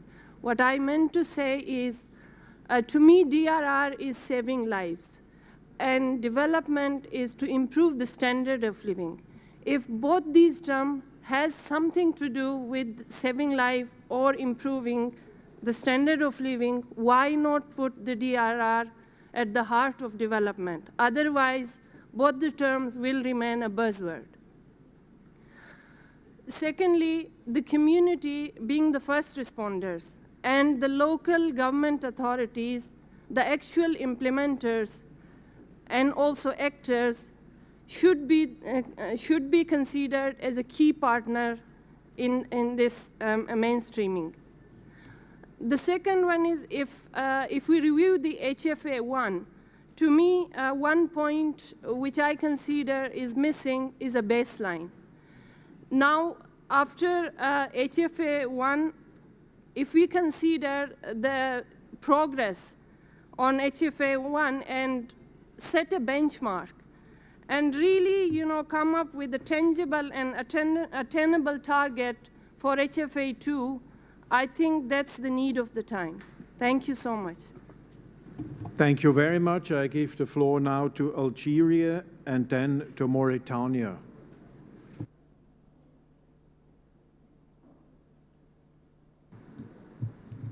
Merci, Monsieur le Président. Thank you, Tout d'abord, nous remercions très sincèrement First of all, les we would like to organisateurs thank the pour cette conférence organisers qui, this pour nous, est un conference grand very much. succès. It was a great Nous remercions la success in our view, présidence and pour we'd like nous to avoir thank élaboré the chair cette synthèse for having drawn up qui, de mon this point de vue, summary. couvre très I largement les think points it et les covers thèmes very soulevés widely durant ces all 4 dernières the journées. issues and themes Néanmoins, that il me were semble qu'il y a un point qui n'a pas spoken été about during these last 4 years, last 4 days, sorry. Ici, There enfin, is même one s'il a été point, traité however, which was indirectement, c'est not le problème treated de la coordination. directly. That's Moi, the je pense problem que of l'un des coordination. succès I think one of the de successes ces 8 dernières of années the last 8 du years cadre d'action de Hyogo, the c'est d'avoir Hyogo Framework for d'être Action arrivé à amener beaucoup de is pays à that se it has coordonner, brought a à lot of s'organiser countries institutionnellement à to travers les plateformes nationales. organize and Là, get il y a together des dizaines de pays qui institutionally ont ces plateformes. Il with faudra, je pense, dans le platforms, cadre du cadre national d'action du platforms. Hyogo 2, I think in Hyogo 2, renforcer in that l'organisation framework, et le we développement de need ces to structures reinforce the de organization coordination. and development Mais on a of parlé these également, coordination structures. pas plus tard que ce matin en session This plénière, on a morning in soulevé the beaucoup de plenary, problèmes. in fact, we D'abord, spoke le about constat, c'est various qu'on est problems, réellement and passé one of maintenant them de la was that the problématique de fact that we've l'intervention à gone la from problématique de the la prévention. interventionist Et to qui dit prévention prevention dit types coordination, of donc problems. So if you multisectorielle say et coordination, pluridisciplinaire, d'où we have l'importance des multisectoral, plateformes you have nationales. Et multidisciplinary, depuis quelques so we jours, have the on national soulève platforms l'importance that are very important, effective and du niveau also local what was pour la pointed réduction out, des the risques de effective catastrophe. On a importance dit qu'il faut at the renforcer les local moyens, level mais of il faut renforcer reinforcing les the moyens dans un means. cadre aussi organisé. Et This il me semble qu'il faudra, reinforcement has to happen pour in le an prochain organized cadre framework, d'action de Hyogo, and in the next instituer un cadre de Hyogo coordination framework également au niveau for, local. Je pense que les we expériences need de to la be Chine qui ont été organized exposées at ce the matin, local level. de l'Indonésie, de la Chinese Turquie, experiences, peuvent, et d'autres pays, our peuvent nous Indonesian and apporter Turkish une aide experiences, dans which we heard ce about this cadre. morning, can Je definitely pense que ça help us mérite in quand même, this. c'est fondamental, ces problèmes de coordination Need au niveau to national point et au out the niveau fact local. that coordination is Maintenant, un autre essential, point, not only at the national but also at l'Algérie the a tout le local temps level. soulevé le There's problème another des point pays I'd like to arides bring up. et menacés par Algeria la has sécheresse et la mentioned désertification. the Ce ne drought-ridden figure pas countries which explicitement are dans threatened le point by 15, puisque desertification and c'est très drought. résumé. This Dans is ce cadre, donc, nous appuyons les definitely very propositions, les remarques et important, and we propositions would du like groupe to arabe support concernant cette proposals by the problématique des Arab pays group arides concerning et the semi-arides, problems entre of autres pour la arid and sécheresse et la semi-arid désertification. countries Merci. which fight Merci against beaucoup. drought Je donne la and parole maintenant à la desertification. Thank you. Mauritanie. And Mauritania now has the floor. to Canada. And then Canada is the last there on my will be speaker Canada, list. Canada being the last بسم الله الرحمن country الرحيم on the speaker's والصلاة list. والسلام على النبي العربي الكريم. شكرا سيد الرئيس. باسم الوفد الموريتاني Thank you, Mr. Chairman. On behalf of the Mauritanian delegation, أتوجه بجزيل الشكر وخالص I would الامتنان like to present my للحكومة thanks السويسرية and appreciation to واليون the HDR government of Switzerland and على to you and ISDR for the successful holding of this conference. And it is a good opportunity for me on behalf of myself and my Arab brothers to extend our great thanks to the technical team from the League of Arab States who came from Cairo for the preparation and the follow-up of this so that we were able to have an Arab strategy for the disaster risk reduction. Secondly, for each Hyogo 2, we shall move, after 2 years, we shall move to another stage.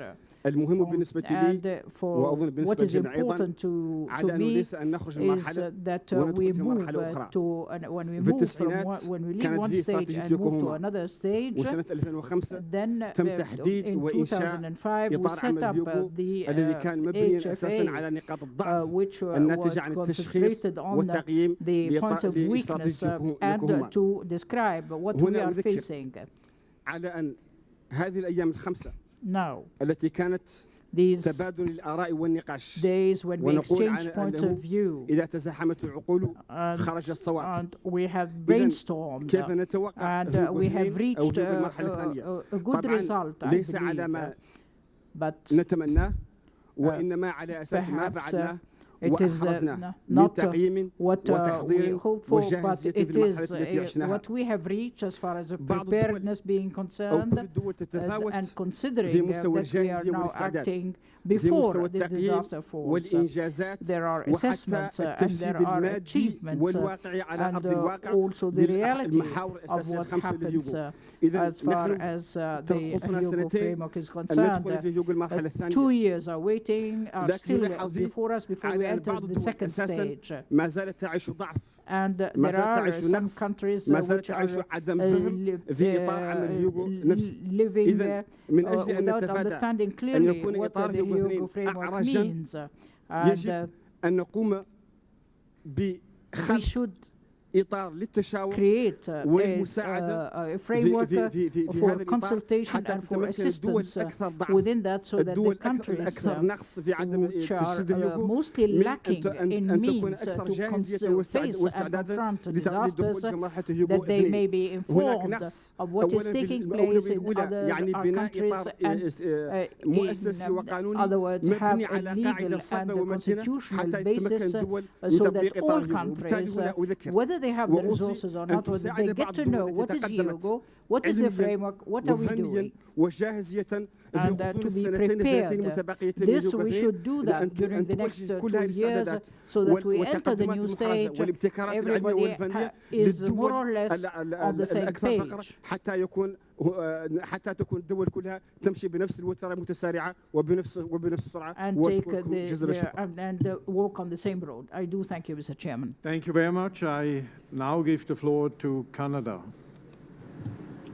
Thank you very much, Mr. Chairman. I'd like to thank the Government of Switzerland and the ISDR Secretariat for having organized an excellent meeting.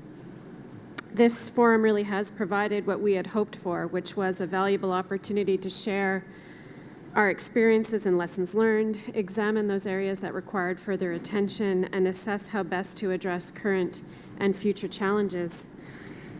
There have been a number of important points that have been raised over the course of the last 45 minutes, especially with respect to multi-stakeholder engagement, community and local level leadership, addressing the needs of those most vulnerable, and of course the value of synergies with the post-2015 MDG and SDG framework.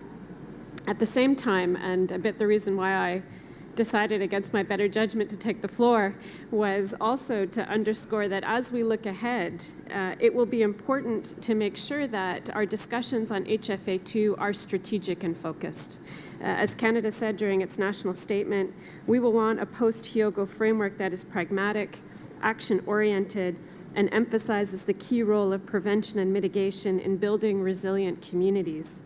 We do not believe that a radically new framework is required. Our focus really must be on implementation and building practically on areas requiring further development since Hyogo, a point that I think that Undersecretary General Wallström noted at the very outset of our discussions today. The HFA will need to be strategic in its orientation, and that includes a realistic assessment around the resources that will be available from partners as we go forward, and thinking creatively about what governments can do versus what the private sector can do, something that I think came up very well in the featured presentations. So in closing, I would simply say that your summary, sir, is excellent, that we look forward to reading it more closely in detail, and should we have any comments, we will provide them in writing. Thank you very much. Thank you all for those comments. I give the floor now to the moderator, Mrs. Wallström, please. Thank you very much, Chair, and have no fears, I'm not going to summarize your comments. And I think the Chair would be a bit upset with me. But I'd like to assure you that we have heard that there are a number of new elements or elements that you feel that are missing. There are lots of elements that in fact we would like to record in the report, the very detailed report we hope to do on the HFA2 discussions, and make sure that the future-oriented comments come in there. We have noted that some of you reported on sessions that for time reasons had not really made their way into this summary. And I've also noted that you appreciate the work that the chairman has done to ensure that this summary really is concrete, brings us forward, and really reflects a lot of the complete change of emphasis that we have lived through this platform to really begin to realize our objective of seeing communities as the driving force of resilience. And I'll also take note of the kind words that you have offered to the organizers and the UNISDR Secretariat, and of course all the partners that are here. And I take particular note of the final comment by the Ambassador of Canada about the nature of the HFA2. It has to be strategic, pragmatic, and focus on implementation, build on HFA, of course, but also to be sensitive to the resource base. Some of you who have looked carefully at the resource base, you know that even today, the 98% of all the resources that are invested in resilience actually comes from governments' national resources, be they rich or poor. And I think that's a very important message also, that in fact countries are relying on their own means, and the shift we see is because that countries are deciding that they have to make a shift on their resource base.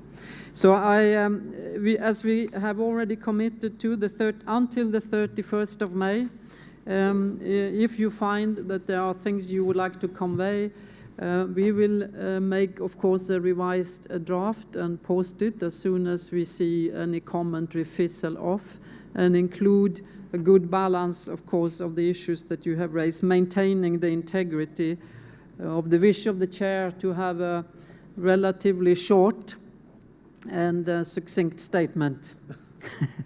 Relatively short.